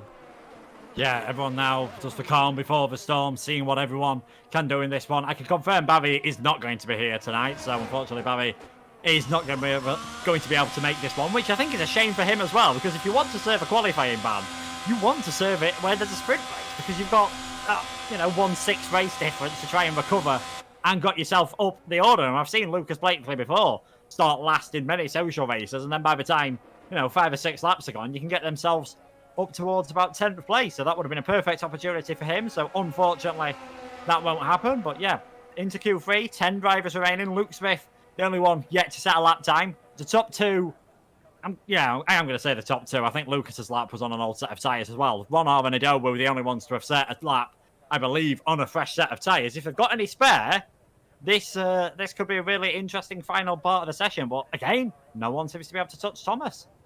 Yeah, I mean, Thomas Ronnar has been quite clearly the dominant driver in qualifying, but we said that about Lucas Blakely last week, and he was pipped right at the end there by his teammate Barry Burman by a very thin margin. And of course, Barry, as Luke mentioned, not racing today, serving a qualifying ban. That'll be, of course, whenever he next races. And there's a little fun fact. Whilst we got no one out on track, there's actually a little bit of a fun fact about another penalty being carried over. It's Jenson Button. If he were ever to race in Formula 1 again, he's actually have to serve, I believe it's a 5-place grid penalty because of his contact with Pascal Wehrlein in Monaco 2017. I always find that quite a funny fact. And I wonder if Barry Borman's going to go to the extent of what Jenson's done. Hopefully we see Barry before F1 27. That's my own personal opinion. But yeah, I don't remember that one. I mean, both in a McLaren as well. Both in a McLaren. Of course, Jenson, known for what he said he was going to do to Fernando's seat. And I always remember with that one as well, Jenson Button had something like a 60-place grid penalty because he got all of Fernando's engine grid penalties, which unfortunately for McLaren Honda back in 2017, they'd already managed to get grid penalties by the time of Monaco. He was in Q3 so as Jenson well. had a one-off chance in F1 starting from the back at Monaco. Yeah, he was in Q3 as well, and around Monaco. That could have been a chance at points for McLaren. But I'd say enough about the 2017 Grand Prix. As much as it is fun to talk about, we do have runners on their outlaps. Tomek Parajic, ever the eager driver to get his time on the board. The man who Barry Burman blocked in qualifying last time out. He's got no such issues because the closest car ahead of him is Jake Benham, who's just coming out the pit lane now. So Tomek is going to have a nice clear track ahead of him as he rises up the hill. He'll be the first of all 10 drivers out on track to get their times on the board. And I'm just noticing, actually, Jake is quite far back, and it's going to be very touch and go as to whether he actually makes... He should be okay, but he's cutting it very fine here. Yeah, he should be fine. Clearly trying to get the best circuit. I mean, that's what you want to be doing. Ideally, you want to be crossing that finish line in this session with about half a second to go. Not even 1 second. You want to leave it right until the last minute. So Jake giving himself, plenty of time, plenty of space. You've got one of the cars not too far ahead of him, and that is Longue. But first man on a hot lap is going to be Tomek Parajic. What can he do in this session? Absolutely, as he rises through the hill and towards turn number 4 on this short straight, where we could see some overtakes, especially since it's just after the first straight and in towards now the first sector split. We'll see what Tomek is doing and where he is in comparison to his previous best. And wow, that is really setting a precedent. In the first sector already, he's up by 0.4 of a second. So Tomek looking very nice and tidy, and this is sort of what he can do when he hasn't got anyone blocking him on a lap as he heads down in towards the very tricky turn number 10, opening up the steering and getting the power down early here. Tomek Parajic now headed up towards the second sector split, where the clock is beginning to tick down. If he makes a mistake here, then his qualifying is going to be over. 5th will be the best place he could possibly start, as in towards the sector split he goes, and it's going to be a 1 minute 5.511, and he is looking very good on this time. Yeah, he is indeed. So this could be definitely good enough to put Tomek, up there with Thomas Ronhard. Checkered flag is out. He's going to be the first one to set a time. The only 26 we've seen was from Ronhard in Q2. Can Parajic do it? Where it really matters. Alfa Romeo towards the line. 1:26.973. The fastest time we have seen in this qualifying session at the moment. But I can tell you, drivers behind are improving. And that does include Thomas Ronhard. And it'll be his teammate, Peter Stakelek, next man across the line. Here he is now through the final corner at turn number 14 and 15, 9/10 up on his sector 2 time, so we'll see what he can do. Where can the pole place his hat? He goes ahead of his teammate provisionally. Luke Smith is coming up to the line, but he's invalidated, so he'll be starting right at the back of the order. Here's Lucas Blakely now coming up towards the line. Can he trump Tomek Parajic? Indeed he can, shooting his way to the top of the order. Where can Alvaro Carreton find himself? The Spaniard goes in towards 5th position. Joshua Dowu now next up to cross the line. Where can the Welshman go? He goes to the top, and it is Joshua Dowu provisionally on pole, but Thomas Ronhard to the line. He's done it! The Haasman is on top once again, unless Tom Manley has anything to say about it. No, he can go 5th place. What about Longue? He's going to be next up to cross the line. It's only 6th best for him. Jake Benham will be the last runner, but I get a feeling here that it is going to be Thomas Ronhard on pole, and indeed it is. Jake Benham crossed the line. He could manage 7th place. What a session for Thomas Ronhard. He's knocked everyone out. He's swept them in Q1, Q2 and Q3, and he takes pole by 1/100th of a second. Yeah, inch perfect millimetre perfect around all those corners. Thomas Ronhard, fantastic time from him. So he gets pole position for that sprint race. Great to see Josh Adobu up there in second. Lucas Blakely third. Paradzic doing a fantastic run in fourth. And just look how close things were. Everyone that set a time, with Luke Smith being there in 10th, failing to get a valid lap in the end. Everyone who set a time within 0.2 of a second in that session. It's going to be a fantastic sprint race. Absolutely, of course. We're going to be headed towards a sprint race rather than the normal 50% race. So it's going to be 10 laps around this circuit, which means we're not going to see any pit stops. Everyone's just going to be going hell for leather, and they're going to be pushing as hard as they can to get themselves up the order, because even though Thomas Ronhard has taken pole position for the sprint race, that doesn't necessarily mean he's going to be starting right at the sharp end. And if anyone has an incident, their top 3, top 4 qualifying in this could put them right down at the back in the main race. So it is certainly going to be an interesting sight to see, as we're just waiting for everyone to lock their strategies and we can get underway.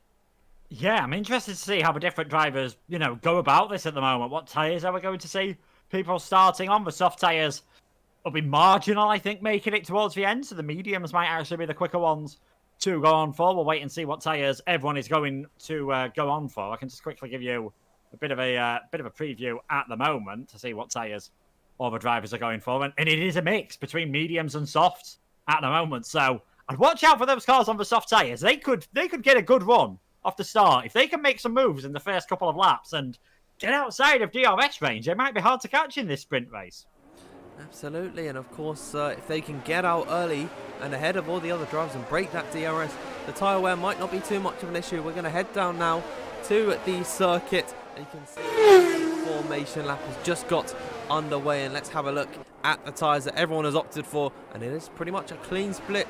As you said, Luke, the medium runners are Thomas Ronhard, Josh Adobu, Lucas Blakely, Jake Benham, Luke Smith, Alfie Butcher, Simon Perrinier, Alessio de Capua, Liam Parnell and Ika Baena. Then the soft runners are Tomek Paradzic, Tom Manley, Nicholas Longe, Piotr Stahalek, Alvaro Caraton, Carter Lundy, Philip Presneder, Jack West and Louis Welch. So pretty much an even split around here. I believe it's actually just about that. I think there's one more driver that's on the mediums than the softs, because of course we can't do a perfect split down the middle due to the fact that we have only 19 drivers in this session, but certainly diverse around here. Yeah, I mean, you could have done what Williams did, I think, with Bottas at Belgium once, where they sent him out on a set of, I believe it was medium and hard tyres, or whatever they're called. The yellow and white tyres back then. It might have even been mediums and softs. Yeah, obviously, I think a bit of a mix, and this just shows how different things are at the moment. No one really knows how to approach this. It's not something many leagues have done at the moment. It'll be interesting to see how this one works. It'll be interesting to see how hard the drivers fight as well. Yes, they're going to have that competitive instinct of wanting to win, but they've also got to keep in the back of their mind, this is only the sprint race. If you're outside the top 8, you're not going to get any points, and then it's 8, 7, 6, 5, 4, 3, 2, 1 for the top 8. So how much do you risk things in this race? Is it worth, going for a bit of a dive bomb, knowing that if it goes wrong, could be sent spinning around, and then you're towards the back for the actual race? This is, really looking forward to this one, and I'm glad we've got that mix, 5 drivers in the top 10 on the softs, 5 in the top 10 on the mediums. Should be fantastic. Yes, it's just something new and fresh that really does just diversify league racing, and I feel it's sort of been same old, where you get the full qualifying session and then you head in towards the race. But now this has an extra element to the mixers. We're just waiting for Louis Welch to pull into his grid slot, as Philip Presnett is overshot, so he's going to be starting right at the back, as is Jack West. But here we are now. It is all falling silent as we're getting ready for the end of this formation lap.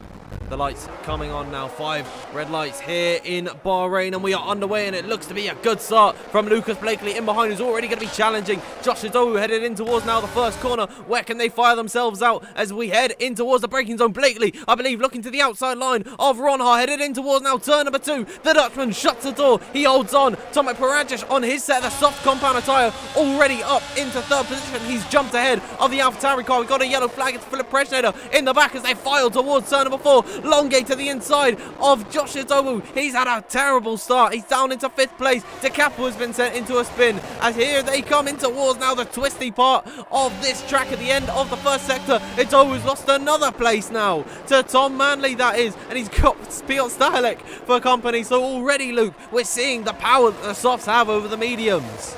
Yeah, Pradjic squeezed his car up towards the wall at the start of that race, managing to make some moves as well. And we saw, obviously, and there's been another spinner now. That's Jack West, who's had an issue on the inside and got himself a very harsh 5-second penalty for corner cutting. But yeah, the soft tyres doing exactly what they expected. Cameron, he's now going side by side with Adowu. There's been a contact, and Adowu's dropping all the way down the field. He's had a fantastic qualifying. He's had an absolute nightmare start to this race, trying to hang on alongside Carter Lundy here, who's done well on his soft tyres. Also at the start, this is the issue. You get overtaken, you just start getting off the line, dropping down the order. And in a field this close, you can really lose out. 11 places lost on the first lap for Josh Adowu. It might be 10 because Carter Lundy's taken a very interesting line through the final corner, but out in front is Ron Blakely and then Pradjic. How many moves can the young Polo make? Can he get into the lead in this race while his tyres are still good? Yeah, his fellow countryman is trying to make a move on Jake Benham. Piotr Stahelek trying to find a way through. He's forced Jake off the circuit and he has to save the car on the way off there, but he's managed to hold on and is still in 8th places. Not for long though, as Luke Smith now looks to the inside in towards the braking zone at turn number 4. He's got the good drive off the exit now and in towards the twisties. So close to contact. Benham soars around the outside, uses that momentum that he gained off the exit, and he's done a fantastic job through there. And now Luke Smith has had to look in his wing mirrors because he's got Alfie Butcher now, the charging Alpha Tauri. His teammate has had a terrible start to this sprint race. He's trying to just recover for the team, as now he's got past Carter Lundy, who might have had an off, and indeed he has. He's having to come back onto the track. He's now down into 15th position, and I'd say this sprint race has certainly been scrappy early on. Yeah, well, that just, confirmed what I said, what I know. And I said, will the drivers take it a bit careful? Absolutely no chance about that one. And we are having it confirmed in the chat that, unfortunately, Jarno will not be able to join us. I did see, as the race was started, I did see Miklavčić join the chat. So I believe we are going to, join the session. So I believe we are going to at least have a full complement of 20 drivers. But yeah, Jarno will be back next time around at Miami. Ron Hall with the fastest lap of the race. Carter Lundy going off track again. He is not having fun at the moment. And now DRS is enabled, and these front three have got away at the moment. Longay has not been able to stick with them in the opening stages. He's just about within that 1 second point, crucially. So he should still get the DRS, but if he loses that, he might find things a bit awkward later on.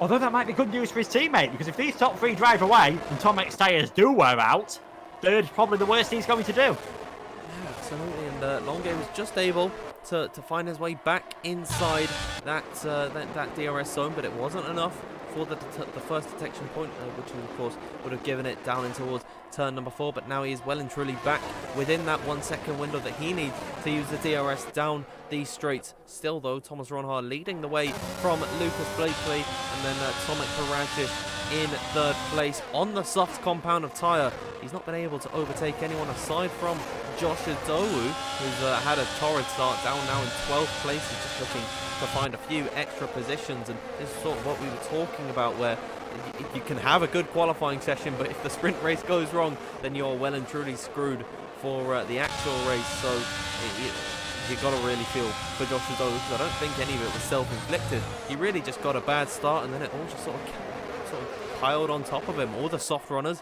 in behind made their moves on the Welshman, and then he was just not able to recover. Yeah, and then had that bit of contact. I'm not sure if it was with, Benham, Caverton, Stakelek were all very close together coming through turn 11. And yeah, unfortunately for Josh, he lost out with that one. He's in 12th place. He's got things sort of settled down. Not just needs to try and keep his head down, as Jack West has sent one on Ika Baena there. Got himself up into 14th, still using those tyres to great effect. And oh, that's baiting around. Baena has gone round. He's managed to keep the car on track, but he is now down into 19th place. And I think Carter Lundy's had an issue as well. He's had a spin mid-straight there, so I'm not too sure what's happened with Carter Lundy. I wonder if there was some sort of contact with anyone. He's got no wing damage or anything, so it's a very odd incident for Carter there. Maybe just reversed along the track and then he reset eventually, but yeah, not good for either driver. Now they're way down the order. Really have no semblance of an opportunity to get back up in towards any good position for the start. They'll likely be starting 18th and 19th ahead of Primoz Roglic, replacing the absent Jarno Opmeer. Not racing today as he's not going to make it back in time for the Grand Prix, which of course will be after this 10-lap sprint race. And now we look back to the front of the order because Tomek Barajas, he's closer than he has been in the past to Lucas Blakely, and we'll see as he comes out of the final corner, has he still got some life in those softs. Slightly wide is Blakely, and Tomek, he's on the loud pedal, he's opened up the DRS to now follow in the wheel tracks, using the battery down this main straight. Is he going to pull to the inside line in towards the braking zone? Blakely defends as they're going to look to go in towards the braking zone. Barajas on the inside. Blakely has to hold him around the outside here as they go wheel to wheel up the hill and towards turn number 4. This is going to continue down this short straight. DRS once again enabled for Tomek Barajas, but again Blakely's not giving it up. He has to eventually as Barajas comes ahead of him just in towards the braking zone, and that was certainly a well fought battle between the pair of them. Barajas has the tyre advantage, but Blakely, he did not want to give that one up. No, and you know, who can blame him? He's very determined because he knows, like, you know, if he could maybe stay in with Ronha, he would have a bit of a chance. But great move by Barajas. And just talking of Ronha, his ERS is in a very healthy state at the moment, about 60% as he made his way around turn 10 there, compared to now about 15 to 20% for the two drivers behind him. We've got another yellow flag for Cartolondi, who has retired from this race, so that confirms that he will be starting in 19th.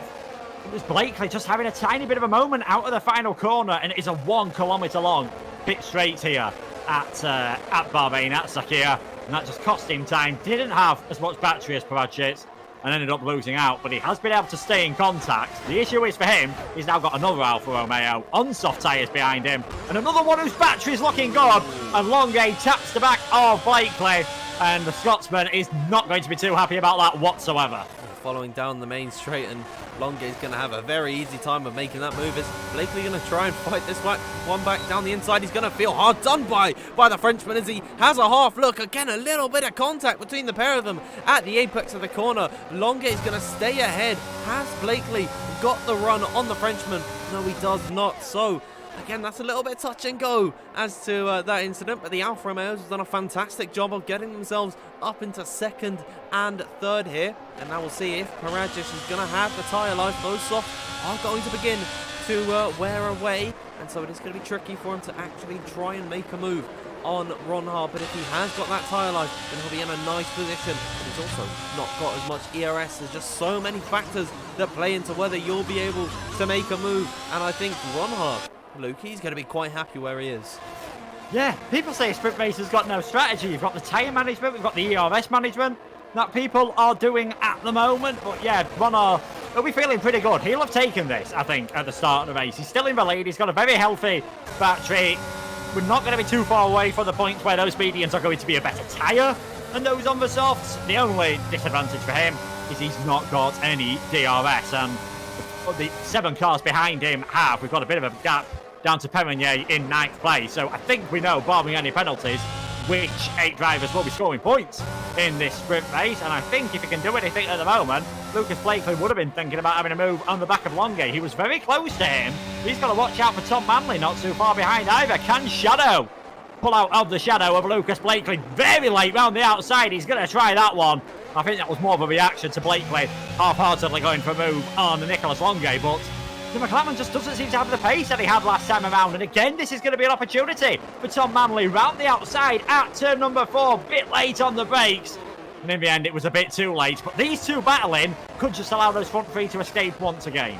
The Season 12 Xbox champion really applying the pressure to the Scotsman and esports driver. And of course, Tom Manley dominating Xbox challengers. This is a driver who has got a very, very bright future in the world of F1 esports, and what a story that would be if he could already trump some of the greats at this point. Blakely, arguably for the last game cycle and a half, has been one of the fastest drivers. Of course, you've got the likes of Barry and Jarno Opmeer, who are also still involved and right at the top, and of course Longuet and Rasmussen. So many names and that you can put in the ring for the fastest esports driver, and if Tom Manley could just beat one of them, them, then he'll be in a fantastic position headed into his future esports prospects. He wasn't able to quite make the move this time by on Blakely. He's a bit further back than he would hope to. He certainly used up some or most of his battery. So it's going to be very difficult for him to try and make a move on the Scotsman. But headed now onto lap number 8. We've got 3 laps left to go in this sprint. Ronhard still leading the way from Parajic in second, and every lap that goes by, Luke, it's going to be increasingly more difficult for these soft runners to get moves done. Yeah, it is. I think they're already probably at that point where the pace pendulum has swung towards those on the medium tyres. And talking about pace swinging, Alfie Butcher's managed to get himself up into 9th place, and Josh Adowu is having a bit of a better second half to this sprint than the start of it. He's got himself back towards the top 10, so I still wouldn't write him out for a good result in the actual race, because we've seen that he definitely had pace from his qualifying session. Yeah, back towards those at the front of the order. Ronhard just looks to have this under control. The fact that he's able to go this quickly and keep that battery saved up means he should be able to, you know, negate any sort of advantages later on around a circuit which is extremely DRS dependent. Like last week, there are 3 DRS zones around here. It's going to make, you know, 4 or 5 tenths of a second difference. And Monar's able to just keep that gap and save his DRS. He is doing an absolutely fantastic job at the moment. If he's able to convert this into a race win in the actual 50% race, then he'll be taking home 33 points, and this will be a fantastic start to his WOR season, as now I believe the pace has well and truly swung towards the medium drivers, because Lucas Blakely, he was overtaken by Longuet a few laps ago in quite controversial style, and now Longuet with a bad exit at the final corner. This could be the opportunity for the Scotsman, but it's so difficult to overtake when you're in that DRS train, and Lucas doesn't have any battery to contend with the Alfa Romeo. So into the braking zone at the beginning of lap number 9, he's not able to make an overtake. Josh Adowu does so on his teammate though, and finally now the Welshman finding some pace, and he's having a good time out there. He's overtaken Alfie Butcher now into 9th. Unfortunately, that is not a points paying position, but just gone back on board with Lucas Blakely there, and he's not feeling his tyres either, because he's almost had a spin out turn 4.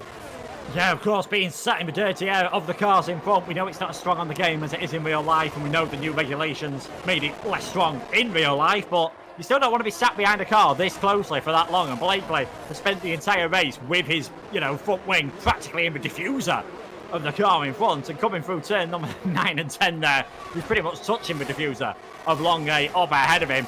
Just can't quite save his ERS at the moment, and that is what's costing him, and once you get below 10% around here, things can be pretty difficult. So Blakely might just have to settle for 4th, although Longuet has very nearly dropped outside that 1 second of Kovacic, and if that happens, that could be the opportunity Blakely leads, and we are just about, of course, to head on to the final lap of the race. Further down as well, Stakalek has dropped out of 1 second, so this might give Jake Benham a chance to get up into 7th and take that extra point, but it is Ronhard heading on to the final lap. 1.2 second lead, looks like he's going to take the victory and sets the fastest lap. So he's looking to sweep everyone at this point, and of course I'm going to bring back a point you made earlier about how much you want to risk. Alvaro Carreton thinks about taking a risk, but in this sprint race, you know, it's less points that you're making up, so is it really worth jeopardising a potential top 4 start just for an extra few points? I don't believe it is, so I think Blakely's going to be happy to remain where he is. At the rear of the field, they're all scrapping it out to start higher up the order. They have less to lose at this point, so they're all still going hammer and tong. But at the sharp end of the order, Ronhard is really beginning to stretch his advantage. Blakely in behind is looking to try and make a switchback move, possibly work on Longuet, headed through turn number 9. It's very difficult to overtake through here. It'd be tricky to try so. Into the braking zone at turn number 10. Those tyres are well and truly dead. And now Blakely up the exit of the very tricky left-hander. He's got the run on Nicolas Longuet, headed down this short straight. He's going to have the inside line for turn number 11. As here he is, Lucas Blakely to the inside line of Nicolas Longuet. What a move there. Definitely fantastic from Blakely, determined to get that position that I think rightfully should have been his. It was a bit of a bump to pass from Longuet, but Nicolas did a fantastic job defending there and might just have secured second place for his teammate, but there's been no doubt really since lap 1 about who was going to take the victory. Absolutely. Here it is, Thomas Ronhard off the exit of the final corner. He's led every lap today, and he wins the sprint race, and he's going to be starting on pole for the main event today. Tomac Parajic finishes in second position. Lucas Blakely is the final runner in third. He jumped Longue into the final sector with a very ambitious move as Tom Manley finishes in a very respectable 5th place, and we'll get the rest of the grid order once we're through Parc Ferme and everything. But very exciting sprint race, and I'm glad that it is on the calendar, as here it is, your driver of the day, Tomac Paragic, of course, starting P2. He's going to see if he can try and make early overtakes on Paragic. Here it is, though, your starting grid and your point scorers from the sprint race. It is 8 points going back the way of Thomas Ronhaar. Paragic takes 7 points. He finishes third. It follows the rest of the order down as Blakely is in third, 4th for Longue, Manley 5th, Alvaro Caraton 6th, 7th for Benham, and the last of your point scorers is Stahelek. And then we have Alfie Butcher, Simon Perrinier, Josh Adobu, Liam Parnell, Louis Welch, Luke Smith, Alessio De Capua, Philip Presnader, Jack West, and then 2 DNFs in the names of Ikabaina and Cartalundi. That was a very exciting way to sort out the grid for the main event today, and hopefully more action continues as we head into the 29 laps of this circuit. Yeah, definitely. Should be, brilliant. I was saying things might be a bit less, action-packed and a bit tame, but again, I think they definitely proved me wrong in that one. It was an interesting point you made there towards the end about are they worth risking things, and that is my one concern with the sprint race. With it being only worth 8 points, obviously, last season in F1 2021, when they used it at the 3 races there, it was only worth 3 points, so we didn't really see too much action. We've certainly seen more in the sprint races this season. I do wonder if they made it worth, a bit more, maybe, 10 points for the win and then 8 for second, possibly using the same point scoring that they used before the current one came in, whether the drivers might be tempted to go for it a bit more, but you'd have to be brave to go for a real dive bomb of a move. And a lot of the moves we saw were down to when the soft runners had the better tyres, or when the mediums were, the softs were wearing out, the mediums were getting better, and it was straightforward on the DRS. But we've got an interesting start. We've got some young guns at the front of the grid. Ronhaar versus Paragic. And if Paragic gets a start to this race like he did in the last one, Thomas could be in trouble for the first time tonight. Absolutely, of course. We'll have to wait and see there, because Thomas Ronhaar's really looked untouchable. He topped every session in qualifying. He led every lap in the sprint race. Is he going to try and go for a Grand Shalom type thing where he leads every lap of a race and he sets the fastest lap? It's going to be very tricky to do so, given the caliber of grid that we are faced with in WOR. But the sprint race, everyone, is just about to get, not the sprint race, the main event. The 29 laps of Bahrain is about to get underway, and let's remind ourselves of where we are headed. And I apologise, everyone. I haven't actually I haven't actually added the source in. Very, very silly from me there. Dan. Excitement getting too much for you in that one. But yeah, apologies for that, folks. We are at Bahrain. I think, as we've all seen, we've all got a bit of a familiarisation of what this track is for now. And looking at the tyres that everyone's gone for, it's a mix of the medium and the hard tyres. I have seen people do medium softs around here before, even on F1 2022. I just wonder if we're seeing a bit more on the hard tyres. Just because of the sprint race, they might have used up all their sets of softs. But unfortunately, we are only going to have 19 drivers. Mick Papcic, I think because he didn't take part in the sprint race, has not been allowed to take part in the main event. Yep, so he is unfortunately not going to be taking part. We're only going to have 19 runners today.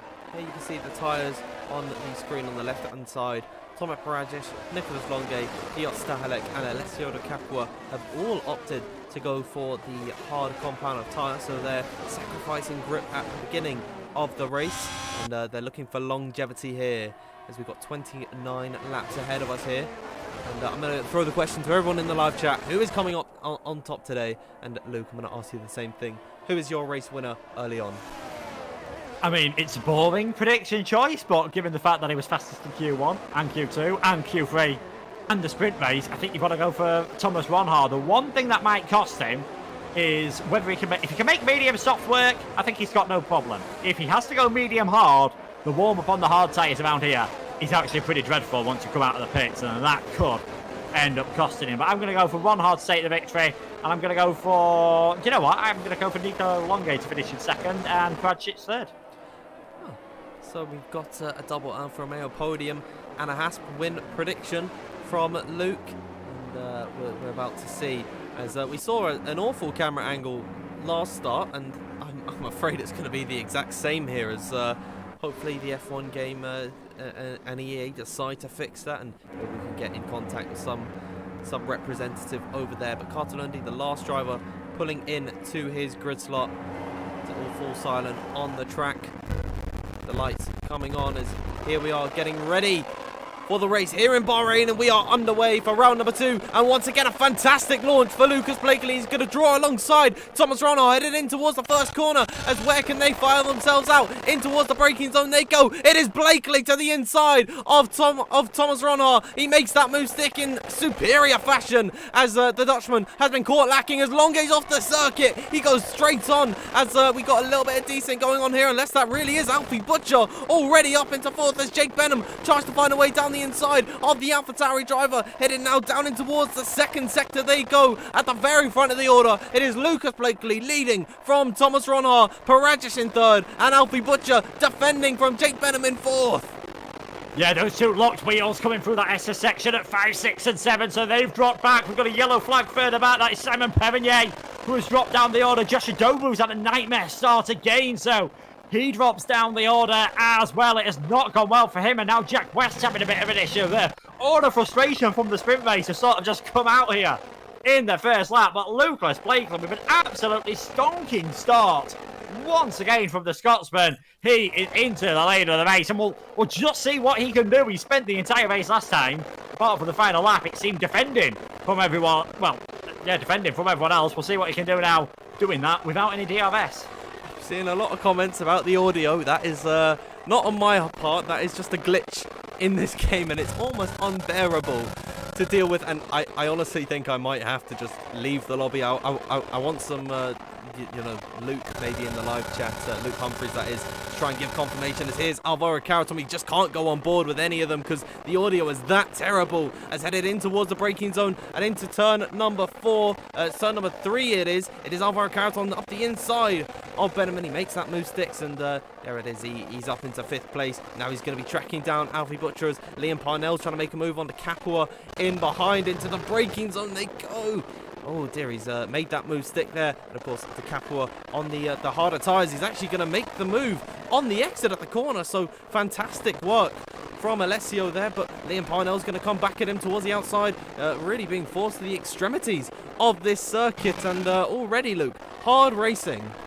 Yeah, hard racing here in Dubstep Formula 1, as I'm going to name it, because I'm having the same audio issues as you, unfortunately. And as I say that, I think Liam Parnell's had a tag from behind. I think Jack West has unfortunately sent him around. Tom Manley's having a few issues joining and rejoining the session. Hopefully he can get that sorted, but again, it looks like it is going to be a tough day from the Red Bulls. The front two, while all this has been going on, they've just escaped. Paragic, he's having the opposite situation. Of course, last time he was the one leading on that was pushing everyone at the moment. He was in 3rd, he was in 3rd place at one point, then managed to make some moves on the soft tyres.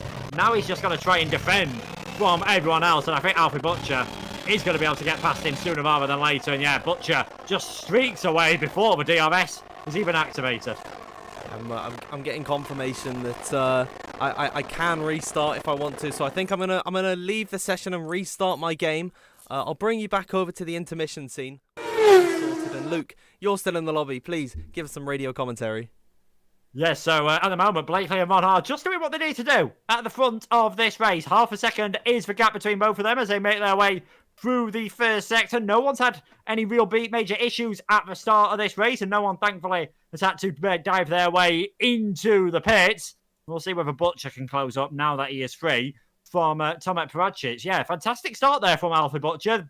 One of the biggest winners on the first lap of the race. He gained 6 places, as did Louis Welsh, who after a nightmare qualifying session has managed to gain himself 6 places as well. Cartelondi's gone up 7, and the biggest losers, unsurprisingly, with the connection issues, Josh Adobu, I should say, and Tom Manley, both dropping their way down the order. But everything seems very controlled. You can see they're just trying to manage their tyres at the moment, trying to just see what they can do at the moment and just wait for the rest of the race and wait to see when their tyres can come in, especially if you're on the hard tyres, especially if you are Tomac Bradshich, just trying to keep that gap to the cars behind you, and he's not done too bad of a job on this occasion at the moment. He's doing fairly well indeed, as Ronhar, then Butcher, sets the fastest lap in this race. Ronhar is flying up to the back of Lucas Blakely. He's going to go for a move here down the inside. Into turn number 1 goes Thomas Ronhar. Blakely able to get back ahead, though, coming out of 2. And I think has just managed to get enough of a run to stay ahead on the run towards turn number 4. Of course, that second DRS straight. They break for that corner, and Blakely stays ahead for now. All things considered, it's pretty calm at this moment in time. Yep, and we are back in the lobby, everybody, and very sorry about the audio issues that we were experiencing. I mean, that was like they've been in the past, but they've been bearable. That was completely unbearable for myself and imagine everybody else as well. So yeah, biggest apologies about that one there. But we are back into the race, and let's just have a quick look at the positions gained at this point. Alfie Butcher, Louis Welch, and they're both up 6 positions. Carter Lundy is up 7 places. He's had a fantastic start to this race. The biggest losers today so far are Simon Perrinier, Josh Adowu, and Tom Manley, who's all the way down in 19th. Yeah, definitely. I think, he's had the connection issues at the moment. I think he had a game crash right as the light started, which is such a shame for him, but there will not be I don't think there will be a restart. I think they'll be hanging on, of course, at the moment, because the issues have been, limited to only a small number of drivers. There won't be one, but yeah, I think I've had to do the same as you, Dan. I just could not cope with that for an entire 29 laps. So, have you restarted your game now? I have restarted my game, and I should be back in shortly. Fantastic. So, hopefully we can see Luke in very soon. At this point in time, we are just watching a few runners going along at this point. We are very, very sorry for the issues that we have experienced so far in this race. And, I mean, it's an EA game, what can you really expect with all the stability of it? But I really do hope that these issues do get fixed very soon, because it can ruin some competitive and esports integrity if that is the issue we had. Stuff like this happened last week, but I'd say enough about the issues now. And Luke, I've seen you're back in the lobby, so hopefully we can continue today. Yeah, hopefully we are able to continue. Ronhar's continuing to put the pressure on Lucas, but he hasn't got right up onto the back of him. He had that one sort of just half-hearted attempt into turn number 1. Unfortunately, you guys weren't able to see it. He sort of got halfway alongside, then hesitated, then got fully alongside, but by that point, Lucas on the wider line was able to get the bit of traction and just drive away. And I am just checking in with Discord at the moment. I think quite a few other drivers are having a few issues at the moment, so I will keep you updated on that one. But for now, it is Blakely leading, Ronhar in second, and Bradshich, now that he's got DRS on the car in front, he's able to hold on those hard tyres. He's not doing too shabbily whatsoever. Absolutely, as they file on towards lap number 6 of 29. Still a long race to go, and Thomas Ronhar is getting closer than he was previously to Blakely, who had a fantastic start. He'd be one that would certainly be annoyed if we do end up seeing a restart, because of course he was able to jump Thomas Ronhar right at the start in towards turn 1. He's not looked back since, but Thomas Ronhar certainly looking forward ahead of him, because he's getting closer towards turn number 4. But I think Luke is going to be happy to just stay in behind, save his ERS, save his tyres as well, and let Lucas Blakely right at the top of the order punch a hole through the air for him, and then and just let him do his thing. Yeah, he's just quite happy. Like I said, he went for that move earlier on, and I don't think he's now too concerned about it. He's happy to just stick in the position, stay here, let Lucas build that hole in the air. Like you said, amazingly, last time around, Thomas Ronhar was building the hole in the air for everyone else and had more ERS than everyone else. On this occasion, Lucas Blakely is doing exactly the same thing, so he's doing a fantastic job. This says, I think, what we all knew, that there is not going to be, people pushing too hard at the moment. They are quite happy just to save the tyres, just to keep things in this nice sort of position where things are okay. Wait until the end of this stint, and then you'll see a few more drivers really going for it. Not too far away from the medium runners coming into the pits around about maybe lap number 11. I'm not too sure. I haven't actually commentated over Bahrain in quite some time, so I'm not too sure on the strategy. But I'd imagine we're not too far away, but we're not the closest distance away from having drivers coming into the boxes. Longe and Stahalek having a bit of a battle here. These guys are way off the pace at this point. They're 1.5 seconds behind their nearest driver, Louis Welch. Just Ronhar at the top of the order. I'm having to flick through a bunch of other drivers to try and get through, and it is still ahead of Blakely, ahead of Ronhar. Headed in towards the 7th lap of this race, and look, it is just getting a little bit quiet on circuit, so I think drivers are just trying as hard as they can to settle into a rhythm here. Yeah, they are. I mean, those on the mediums, I think, will be trying to get towards the soft tyres if they can manage it, because that is the quicker strategy around here. And talking about tyres, it just shows what a good job that Tomek Pradžić has done at the start of this race. Yes, we saw Longe go for a very wild run coming out of turns number 2 and 3 at the first lap, which dropped him back. Otherwise, I think he'd definitely be up there with his young teammate. But Pradžić is the only one at the hard tyres which is able to stick with these at the moment. So he will certainly be going for a set of softs, and he'll be certainly very quick at the end. It just depends on how the others are doing towards the end of the race to what his chances are. If he's stuck in a train, then yes, it helps him now, but later on he might have the opposite situation where he's on the better tyres, like we saw in the sprint race, but he can't quite manage to make them work. Lap number 8 then. And talking of Longe, he's put on a bit of a spurt on that lap, and he's actually managed to get within DRS range and set the fastest lap of the race on the hards. Not bad whatsoever. Seems like he's coming into his own in terms of pace. He's now 8/10 off the back of Louis Welch. He's had a great start in this race. He's been able to climb up the order, and now he's into 7th after starting way down in 19th position. Is headed now in towards the 2nd sector. They go. I wonder if Longe is going to be able to close up in the next few laps and try and find a move, as at the back of the order, Tom Manley and Joshua Dowu are having, the AI are having an argument, and it's really unfortunate that these guys have suffered these issues, because especially for Tom Manley, you know, he was so strong after the sprint race, and granted Joshua Dowu was also so strong after qualifying, and it's just a real dampener on their days, and I think it would have been lovely to see them in the fight for the lead of this race.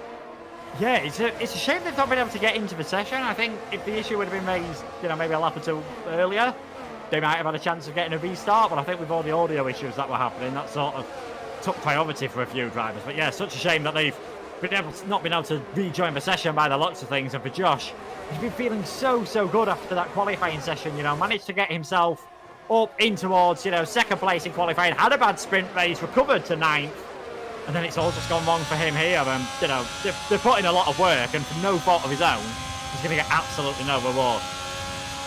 It is a real shame, but I guess that is just the way that the cookie crumbles. Sometimes it goes your way, and then other days it really just does not. As Luke Smith is on his recovery drive, he's up into 9th. He did not have a good sprint race whatsoever, and he's back to, just ahead of where he started. Cartalundi behind is trying to make a move on Philip Presneder, but again, not close enough to making this move stick, and in towards the 4th corner. He had a half look at the inside of the Alpine car, but it was to no avail, as in towards the 2nd sector we've got an 8-car DRS train for the lead of this Grand Prix. And let us know, everyone, if you are enjoying this race. It has certainly been exciting and had a lot of twists and turns so far, and with just 20 and a half laps left in this Grand Prix, surely there's so much more excitement in store. Yeah, there's so much more that I think is going to happen at the moment when everyone comes into the pits, whether we see those on the mediums going for the softs, going for the hard tyres. That's where, you know, it's all going to kick off in this race. It's a very traditional league race at the moment, with those at the front quite happy to just control the pace. I mean, Blakely's on 90% ERS, Thomas Ronhar, he's on about 75%. They're just there behind. They're just chilling at the moment. They're just cruising behind everyone and waiting to see how things are doing.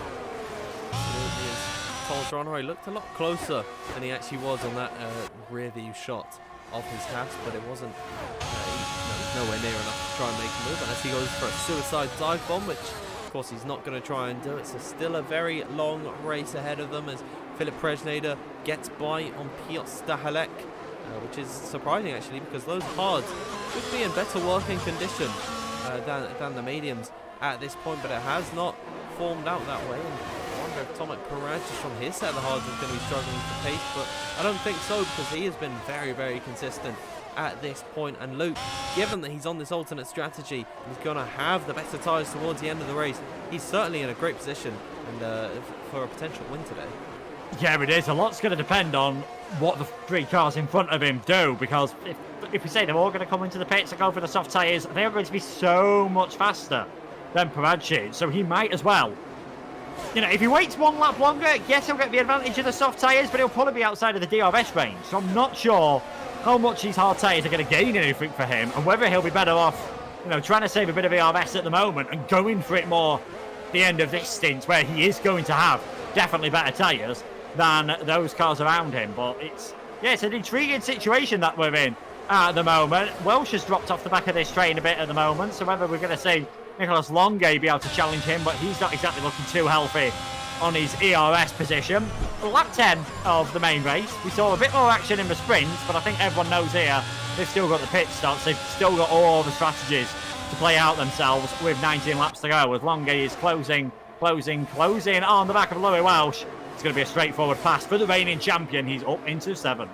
Yep, and of course, he wants to keep in touch with this lead train as much as possible, and if he loses too much time, his alternate strategy is not going to help him whatsoever. He's not going to be close enough at all to actually make up the time on his rivals, so he has to push hard early on, use the longevity to his advantage, and know that he can push as hard as he wants, and it's not going to be too detrimental on his tyres. And he's 1.8 seconds adrift from Jake Benham, given that he's in the clear air, and imagine he's going to be able to close that gap ever so slightly for the next few laps, and then eventually get inside that DRS range of the medium runner, who is yet to come into the pits, as is the case for everyone in this Grand Prix. No one has dived into the box so far, but I'd imagine whoever comes in first is certainly going to spark a lot of activity down at other pit boxes.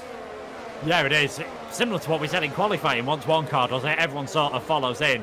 That's the way it's going to be on this occasion. Once someone decides to come into the pits, get a change of tyres on, I think everyone is going to follow in, just because we all know how powerful the undercut can be around a circuit like Bahrain at the moment. Ron Har got pretty close to the back of Blakely on the previous lap. Whether, you know, that was a serious attempt at an overtake, or whether he's quite happy to just stay behind, as we see Presteda become the first driver in this race to get a penalty. And Ron Har again closes in to Blakely, but no interest whatsoever in making the move at the moment. And who can blame him? He's still probably feeling pretty comfortable, and it wouldn't surprise me if we get to a point in this race, probably around about, you know, if they are going on to the soft tyres, probably around about lap 19, where we see Ron Har think about doing the opposite of Blakely. So if we see Blakely pit, Ron Har might stay out. If we see Blakely stay out, Ron Har might dive into the pits to try and get that undercut, and that could well give him the win of this race. Absolutely, it's all about the strategy as much as it is about the on-track speed that you have, because if you could be as fast as you want, but if you don't have the right strategy, you're going to be dead in the water. So Thomas Ron Har has got to get the strategy pinpoint perfect. He wants an opportunity to overtake Lucas Blakely. He's been very good at just hanging back and saving up his battery. He's almost got a full tanker, and so does Lucas Blakely. So the pair of them have done a really good job of conserving their resources. This advantage that Ron Har has been just sitting in behind really hasn't built itself up. So fair play to Lucas. He's having a fantastic race so far. He's been leading since the very beginning. Of course, overtaking in towards the first corner. And I wonder if Ron Har is going to try and think about a move soon. But again, he's just a bit too far back on this occasion, as is the case for most drivers. Everyone's settling into a rhythm here. So I'd say a few laps in. Actually, Nicholas Longuet is into the box. Very early. Yeah, this will be a set of medium tyres for Longuet. It's always it's an intriguing one, the hard medium around here, because I still don't think it is really the strategy that you want to do. So Longuet into the pit, Stakelek doing the same thing. They're putting on a set of medium tyres. They'll be able to get these towards the end of the race, and they're going to jump themselves a long, long way up the order. So whether this forces any of the mediums to come in early or go on to a set of hard tyres, I doubt it. I think now they'll just everyone on the mediums will look at that and think, right, we know we can get these a long way. Let's just stay out, go on the softs, and even if we drop behind Longuet and Stakelek, I think they'll have the tyres later on to be able to get the moves done. It's a very interesting strategy call. I wouldn't have expected the hard runners to be the first ones into the box as opposed to the medium drivers. But each to their own, I suppose. We still have Tomek Maradzic and Alessio De Capua, who started on the white wall tyre out on circuit. As we head up the hill towards the third sector, Ron has kept this gap nice and consistent with Blakely, not applying too much pressure, but just enough to let him know that he's there, and maybe at some point he's going to try and just prod at Blakely and see if he forces him into an error. As headed in towards the final corner they go. To Capua gets a 3-second time penalty. It's another one. Well, actually his first of the day, but that's another one for the drivers. Are we going to see anyone else pull into the pits? I don't believe so. The top 6 all staying out on track. What about anyone inside that bottom of the points run? Not quite. So everyone's still at this point in time staying out on the tyres they are assigned. Yeah, everyone quite happy to just ignore what we saw Longay and Sakalink did. They've come out in 14th and 15th, which is effectively last place at the moment because of the issues that Porno, West Manley and Adowu have unfortunately had. Everyone is still just quite calm at the moment. No one seems to be panicking. Everyone, they've been in this situation hundreds, if not thousands of times on this game already, on previous games and completely different racing games. They know how things work now. No one wants to be the one to blink too early, because I think if you're on the mediums and you put a set on hard tyres on now, that is a bit of a pointless strategy to go for. That is not going to be the way, because you've not got the best out of the mediums. You certainly won't get the best out of the hard tyres. So I think now everyone on those yellow wall tyres, they've committed themselves to going towards the end on a set of softs. In an ideal situation, they'd love to go on to set mediums, but as I'm sure most of the chat is aware, you have to use 2 different types of dry tyres in a dry race, and thankfully for Dan, so he doesn't have to do a shoey next time he's on stream, it looks like it is going to stay dry. Yeah, I'll be wiping a nice bit of sweat off my brow there as we see at the back of the pack, Liam Parnell, Jack Wilson, Josh Adowu, all their AIs have fitted a set of the softs. Very interesting from the AI, but that is not a player, as Paragic is now next up into the pit lane. That's another hard runner coming in for a set of the medium compound of tyre. Here's Luke Smith on the back of Louis Welch for 6th position. Welch has well and truly fallen off the train for the lead of this race, and another position that he has lost now. He's behind Luke Smith's Alpine car. He gets up into 6th position. Have a check in at the front of the order. Ronha once again getting close to the back of Blakely, but not trying to go for this move. Meanwhile, Longay, our defending champion, fastest man out on circuit, and he takes the fastest lap, but he is a long way back from his teammate. Yeah, so straight away that hasn't really worked out quite as well as he planned, and we'll wait and see what the times are. Paragic isn't gaining at the moment, but I'll keep an eye on the gap to the leaders just to see what the warm-up is on those tyres. Manley's AI now comes into the pits. If these are the strategies that AI go for, I don't think we've got to worry about Skynet taking over the future at any point, because medium to soft on lap number 14 is certainly not what you want to be doing. We saw that move from Smith on Welsh. I'm not too surprised that Welsh is dropping down the order. Yeah, I mean, there's all the talk about his pad traction better, the advantages of the wheel. One advantage the wheel definitely has is that tyre life tends to be a lot better.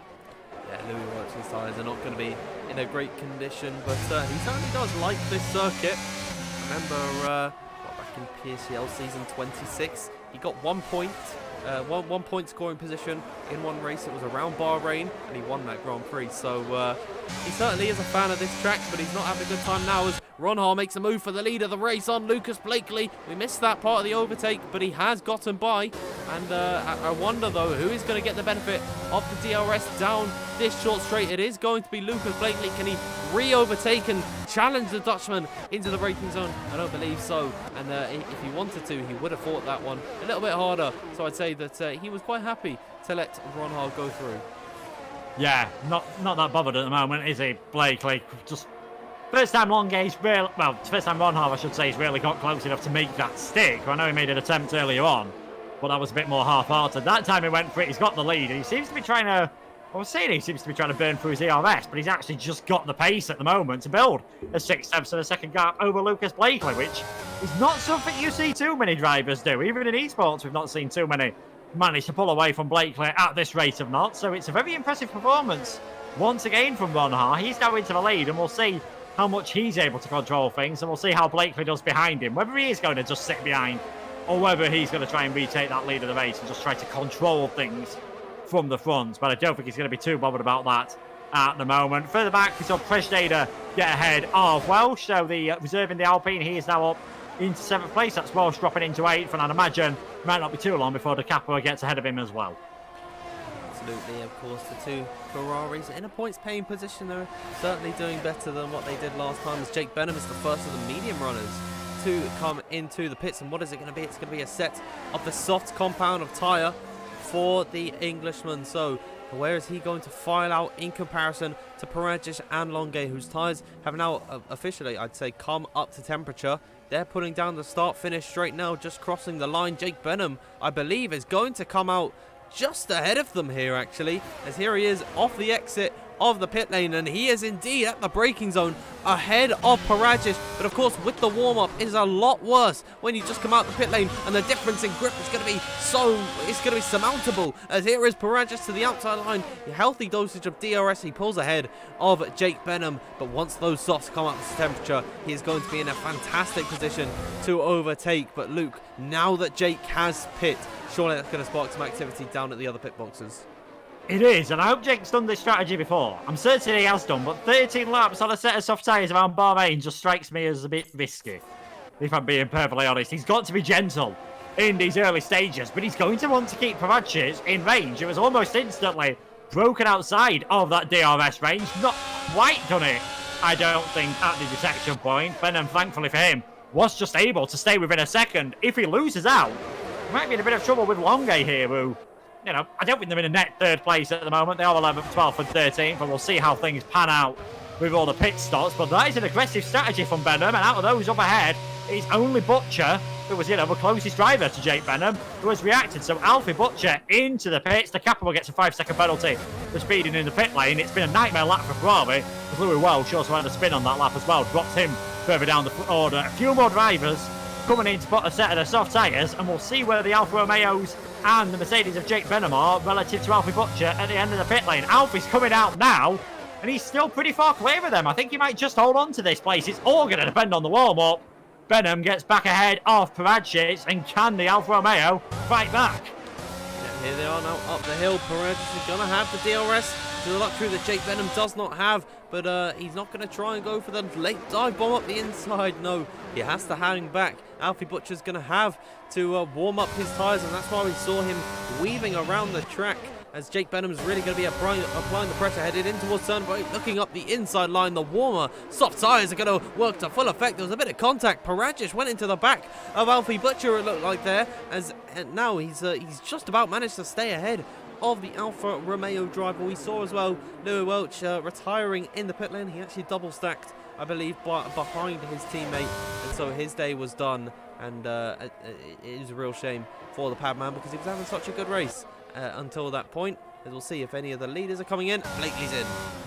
Yeah, Blakely into the pit, so this is going to be an interesting one. He should still be, I think, well clear of Benham and Butcher. It's all going to depend about that one lap of tyre warm-up, which is proving to be the crucial thing. So that leaves Ron Ha, you know, nice and clear at the moment, because Cabaton is not within his DRS. Perenier also comes into the pit as well.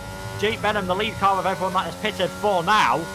I'm still worried about him managing to get these tyres towards the end. He's coming down the pit straight now. We've got Blakely just coming out the pit lane. He's got about the same gap as what Butcher had earlier on, maybe just a tiny bit more. I wouldn't say this is over just yet on this lap. If Benham gets a bit of a move on, he's about a second behind. I reckon by the end of this lap, he's going to be right on the back of that McLaren. If we can get to these tyres to the end of the race, then he'll be in a fantastic position, potential podium, and maybe a win if he's able to jump Thomas Ronha when he eventually comes into the pits himself. And Alvaro Caraton are the only drivers in that top train that have not come into the pit lane thus far, as Benham is getting closer to Lucas Blakely, but as his tyres come more and more up to temperature, it can be harder and harder for Jake Benham to actually get close enough. So I'd say don't exert too much out of these tyres at this point for Benham. They have to go to the end. That is the key thing. If he has to pit, his day is done. He's not going to get any points in this race. So I'd say it's best to think of the bigger picture rather than trying for the move on Blakely now. Just wait it out, and maybe if there's a potential battle in the future. As here's Ron Ha coming into the box, and I'd imagine Caraton is going to follow. So finally the rest of the leaders are coming into the pits. They should comfortably get to the end on a set of the softs, as they're home for 9 laps to go here. Yeah, I thought lap 19 was probably the ideal lap when Blakely pitted. to come into the pits, and he's still ahead of Benham, who has got to be a bit careful with his tyres. Like you said, these Pirellis, you don't want to take too much out of them early on because they start overheating, then you start wearing the tyres more, and you just sort of get stuck in that vicious circle. Carter-Lundy has decided to stay out on those set of tyres. There he's Ronhar out of the pits. There is Blakely, not far behind him. He's going to have so much more temperature in those tyres. You can see he's having to get off the throttle there to avoid going into the back of the Haas. Lucas Blakely takes the net lead of this race. I think Jake Benham's going to try and follow him through here round the outside. He was ahead before he even needed to go round the outside into turn 4, really. Blakely, Benham and Ronhar is now your net top 3. It's all going to depend on how well their tyres are at the end of the race compared to the Haas. The undercut strategy has at least brought some result for Jake Benham. He's also been able to jump Alvaro Carreton, who's now in a dire situation. He's down in 8th and behind the slower medium runners, so it's going to be difficult for the Spaniard to get back into this train following in behind this slower traffic, as Alfie Butcher is as well trying to put the pressure on to Thomas Ronhar, who's finally, I'd imagine, getting his tyres up to temperature in this race, as Carter-Lundy is going to be the last driver to hopefully come into the pits this lap. I don't think the mediums can go an extra run of this circuit. So let's have a look. Alfie Butcher following in the wheel tracks of Thomas Ronhar. He's been on these tyres for 2 laps. Thomas Ronhar's just come out of the box now, and if he can get a monstrous run out of the final corner, well, then he can try and potentially go for the move in towards turn number 1, but no, he's not going to have that because, of course, the DRS train playing into the hands of Thomas Ronhar going to have the freshest tyres towards the end, so watch out for him when we come towards lap 28, 29.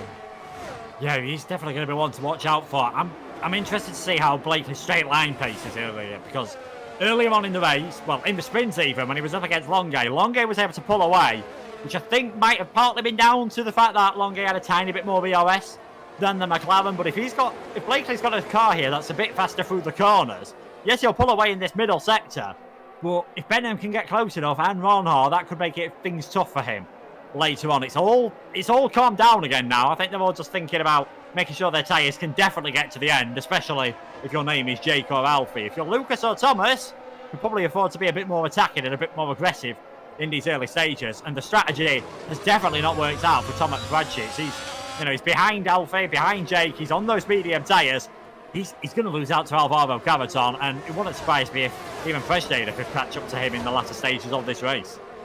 And of course, it is going to be very difficult for Parajesh and Longuet to try and find an opportunity, and I'd imagine the way that it is, they're going to be hoping they're going to take too much out of the tyres for the soft runners in front, but that just doesn't seem to be the case at this point, although I could be proven wrong because Thomas Ronhar is trying to push on Jake Benham. He's got 3 laps fresher, soft compound of tyre than the driver in front. He's using some of the battery. Jake Benham to the inside line. I don't think he wants to defend this one too hard. He knows that if he fights this one, he'll lose out on the tyre life as he pulls back into the slipstream of Thomas Ronhar. So now the net P2 swings back the way of Thomas, and he's got a lap fresher set of soft tyres than Blakely ahead of him.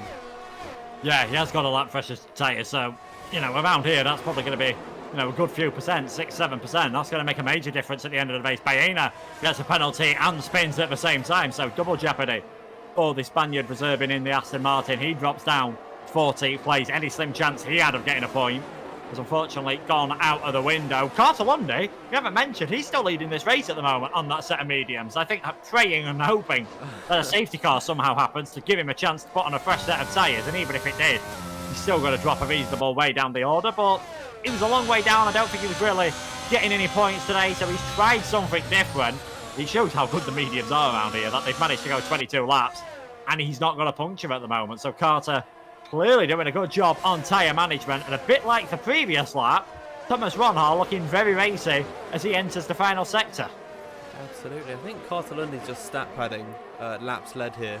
As interesting to note, there's a Red Bull ahead of Lucas Blakely, of Tom Manley, I believe that was. He gets out of the way, but it is actually going to give Blakely DRS down this main straight. So if Thomas wanted to go for the move, it's going to be that little bit harder as he closes up down the main straight. Not going to go for this overtake. There's still a good few laps left here as well. Actually, Blakely misses braking zone ever so slightly. He's gone wide at the exit of the corner, on the apex of the corner, and Thomas Ronhart once again closing that gap. He's not got much DRS in the battery as he had a half think about it. He pulled to the inside line momentarily, but it is going to remain Blakely ahead of Ronhart as we've got our second DNF of the day, excluding the drivers who disconnected. Zika Bayonia out of this race, and that's understandable from where he was. Yeah, certainly wasn't really going to get too much about this one. It's been a long evening for him, so he's out of the race. I'm sure he'll get another chance this season. I don't think Ronhart even opened his DRS down towards turn number 4. He had no interest in passing Lucas Blakely at the moment. He knows he's got the better tyres. He knows he's passed him once already in that race. He's got that sort of little psychological advantage. Like, I've done it once before when we had everything was even. Who says I can't do it again? And who says Lucas Blakely isn't going to get DRS off a disconnected car again? Because he's closing up pretty rapidly to the back of Jack West. It's everything's just coming up Lucas's way at the moment with these lap cars. He might also pick up DRS from maybe Carter Lundy if he stays out a lap longer, because he's only 2 seconds up the road now. It's finally the Williams is pulling off to the right hand side, and he is going to box now. But indeed, Blakely has got DRS once again from these runners, and he's going to stay ahead of Thomas Ronhart. He's not going to get close enough, and Thomas certainly would have been able to make that move stick, because he's been able to pull to 3/10 at the gap. I believe it was as short as 1/10 of a second. And once again, Blakely with the DRS down this short straight in towards turn number 4. He's getting quite lucky at this point. Of course, Liam Parnell's AI car is up next, and then that is where his luck is going to run out. If he gets past him, he's not going to have anyone in front of him. No, he's not. So then it's just going to be all about what those two can do at the moment. Talking about dropping outside of DRS range, Jake Benham is now 1.3 seconds behind Thomas Ronhart. So this could be a chance for Alfie Butcher to get a podium here in the top tier. He's had plenty in the top tier on the Xbox, but don't believe he's had any on the PC side of things as of yet. There's a yellow flag further back, and I believe that is actually Jack West. Is that Jack West's AI car? Somehow had a bit of a moment. But no, I'm not even going to speak, okay? I prefer not to speak, as Jose Mourinho said. About that, we've had an AI car spin. I mean, it's good that they can make mistakes, but not used to it, I think. No, and they're a snail's pace compared to these esports drivers, so the fact that he's been able to spin is actually more impressive than not spinning. So fair play to the AI for having that spin. It did cause some local yellow, so maybe if anyone wanted to go for a move, they weren't actually able to do so. As we're getting reports in the live chat that Jake is low on fuel, so maybe he's having to do some fuel saving, which means he can't fight Alfie Butcher as hard as he might want to. Is headed into the braking zone at turn number 1. Oh, this is where the mind games begin to, not even the mind games, just the on-track games begin to take place, because Alfie Butcher, he's stuck in behind. He didn't want to go for that move, and Jake Benham was not defending whatsoever. As at the front of the order, Ronhart gets closer. He's not able to overtake as Alfie Butcher for another lap here. He is staying in behind. So Luke, I think these guys are waiting for the very last lap to actually try and overtake. Benham is taking it so steady through this middle sector. There was the tiniest little lift and coast into turn number 1, but he's being very careful. You know, we see drivers short shifting because of traction reasons. He was short shifting all the way through that point, about 10,000 RPM. You know, even once traction's not a problem, so he's definitely struggling on his fuel usage. Through 5, 6, and 7, he can get away with it a bit more. Probably through 9 and 10, he might. But when it comes on to the final lap of this race, Butcher's going to be right over the back of him, and this has obviously allowed Paradchits and Cavaton to stay with him as well.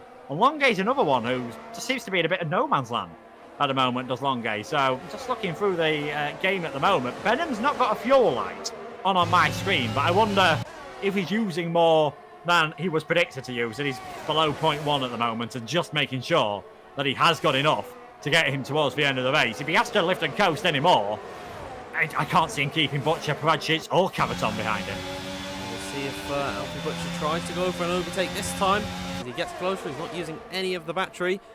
Further back behind, though, Alvaro Caraton is trying to make a move on Tomek Paradchits is there, filing into the first corner. Butcher's going around the outside of Jake Benham. Will have the inside for the next left, but off the exit of the corner is Benham going to try and make anything happen here as they file down towards the fourth corner. Alvaro Caraton looking to the inside now of Paradchits. He's slightly boxed in at the apex of the corner, though, and he's still got the run on the inside line. The soft tyre is still working to great effect here, and he's managed to make that move stick on Tomek, and he gets by. He's now up into 5th position. If he can overtake Jake Benham, he could be in a shout for a potential podium position at the end of this one here. Yeah, he's got 2 laps better tyres than Butcher, which could make quite a big difference. At the end of this race, the Capua just confirming that it's going to be another pointless race, unfortunately, with Ferrari, as he's now up to 11 seconds of time penalties. It is only 3 for Presneda and Stakalek. Butcher, we'll see if he can break away now from Jake Benham, because that'll give us a bit of an idea to how much Jake is struggling. He's pulling away at this part of the circuit, but on the straights is where you'd expect him to have that big advantage, as he just drives through the ghost of the icon. I always find that a bit of a distraction. You know you can't make contact with them, but it's not ideal having another car inside of you as you're trying to make your way and pick your braking points, pick when to get on the throttle, get the turning absolutely spot on. All Lucas Blakely's got to do for the final 3 laps is get that turning point spot on, and he could claim another victory. But Thomas Ronars closing once more. Had a half look, but Lucas, I think, knew he was too far back to go for that. He's letting him know he's there, which is a common phrase in motorsport. As off the exit and in towards turn number 4. Now Blakely defends to the inside. Ronars swapping it to the inside. I thought for a half second there he was going to go down the inside and try and make a dive bomb move. But it was not meant to be, and he's just going to be waiting for the final lap of this race. Meanwhile, Alvaro Carreton getting closer to Jake Benham, who's going to have to be saving his tyres at this point. He's got a bad run through turn number 7. He had to defend slightly in towards turn number 8, and Alvaro Carreton thought about a move. Now he's got Tomek Paradzic in his wing mirrors here, as he's lost a lot of time with that slide through the 8th corner of this circuit.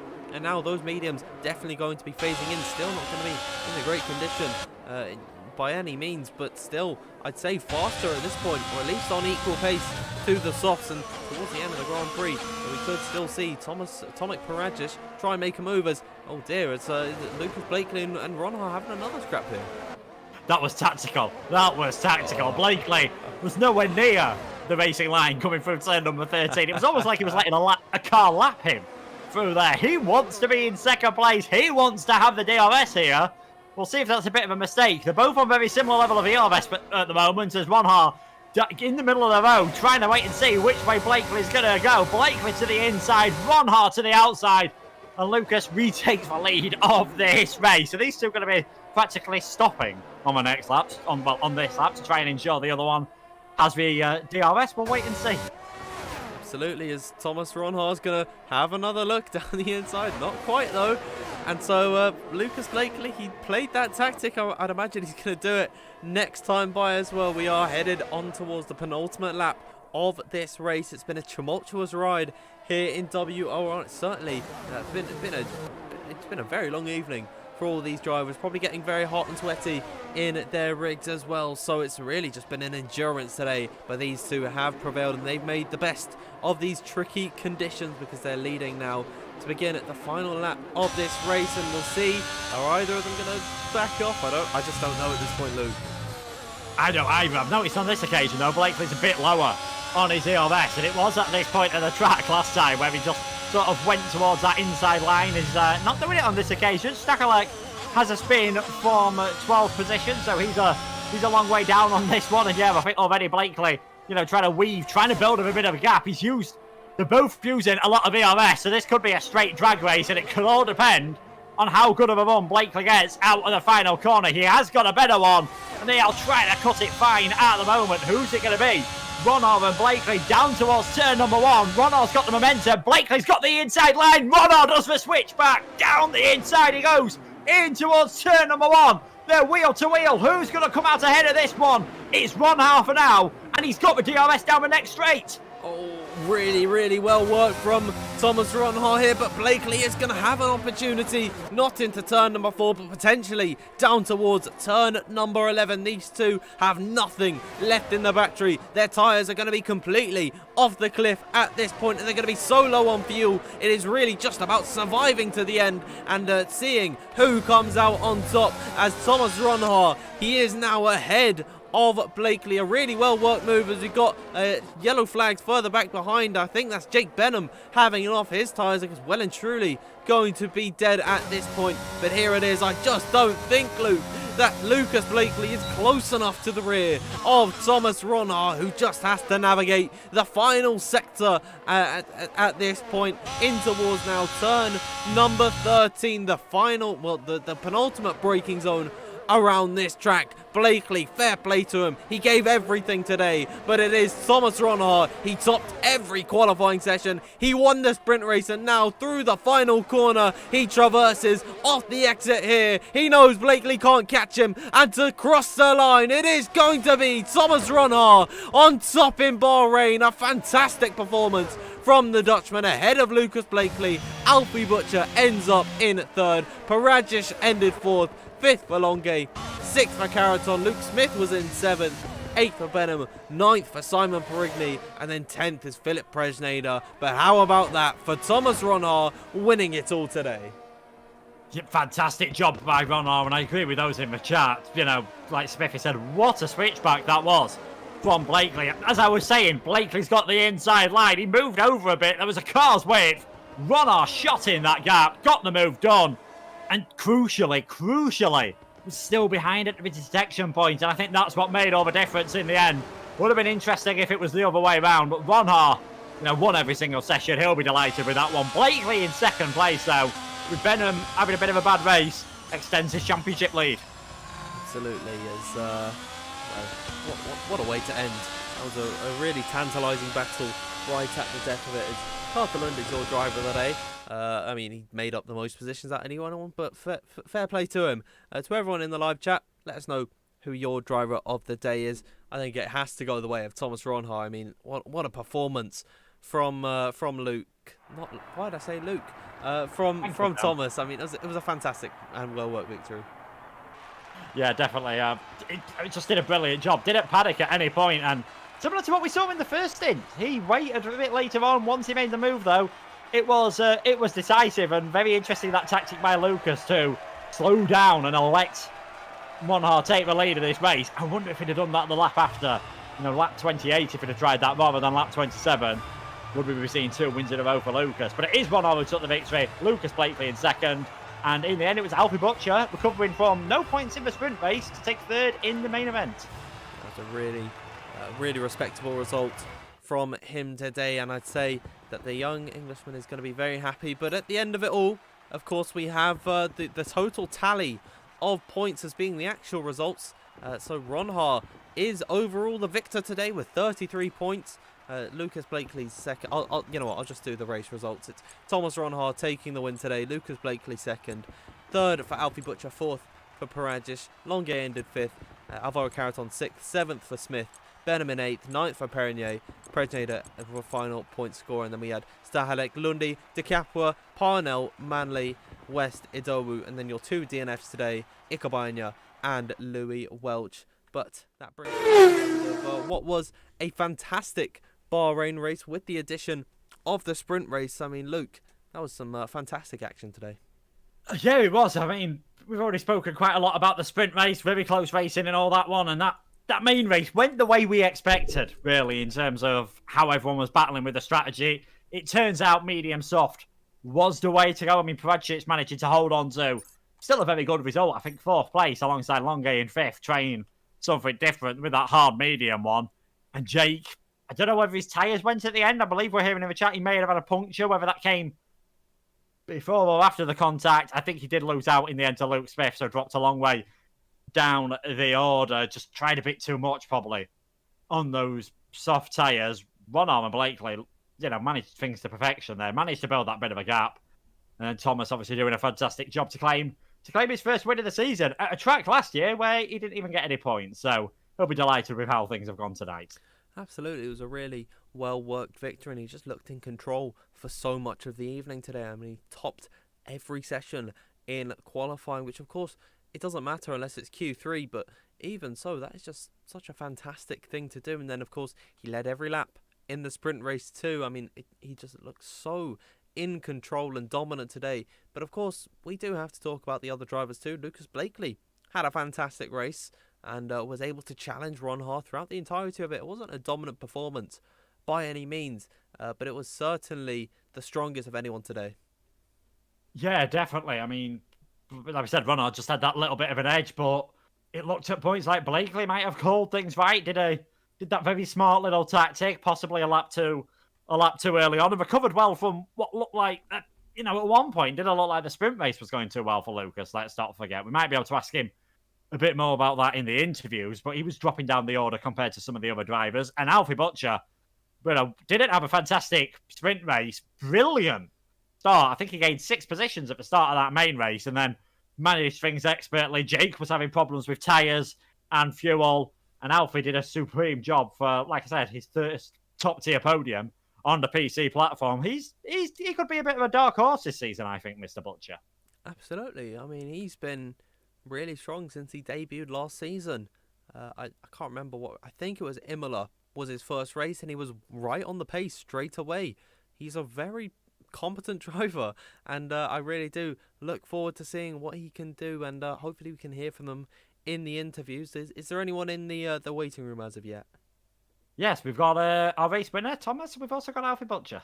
Fantastic. I think I'll bring us over to the room, and then I'll drag the pair of them into the box. Finally, they're in the right room, but I had a good oh. but an 8, I lost like a 10th. I managed to get pulled somehow. Hello to the pair of you. Hello. Can you hear us? Yes, Yeah. I can. All right, fantastic. I mean, we'll start off with our race winner today. I think, Thomas, we'll start with you. First off, you dominated qualifying. Let's talk about how you just felt on your runs in quali today.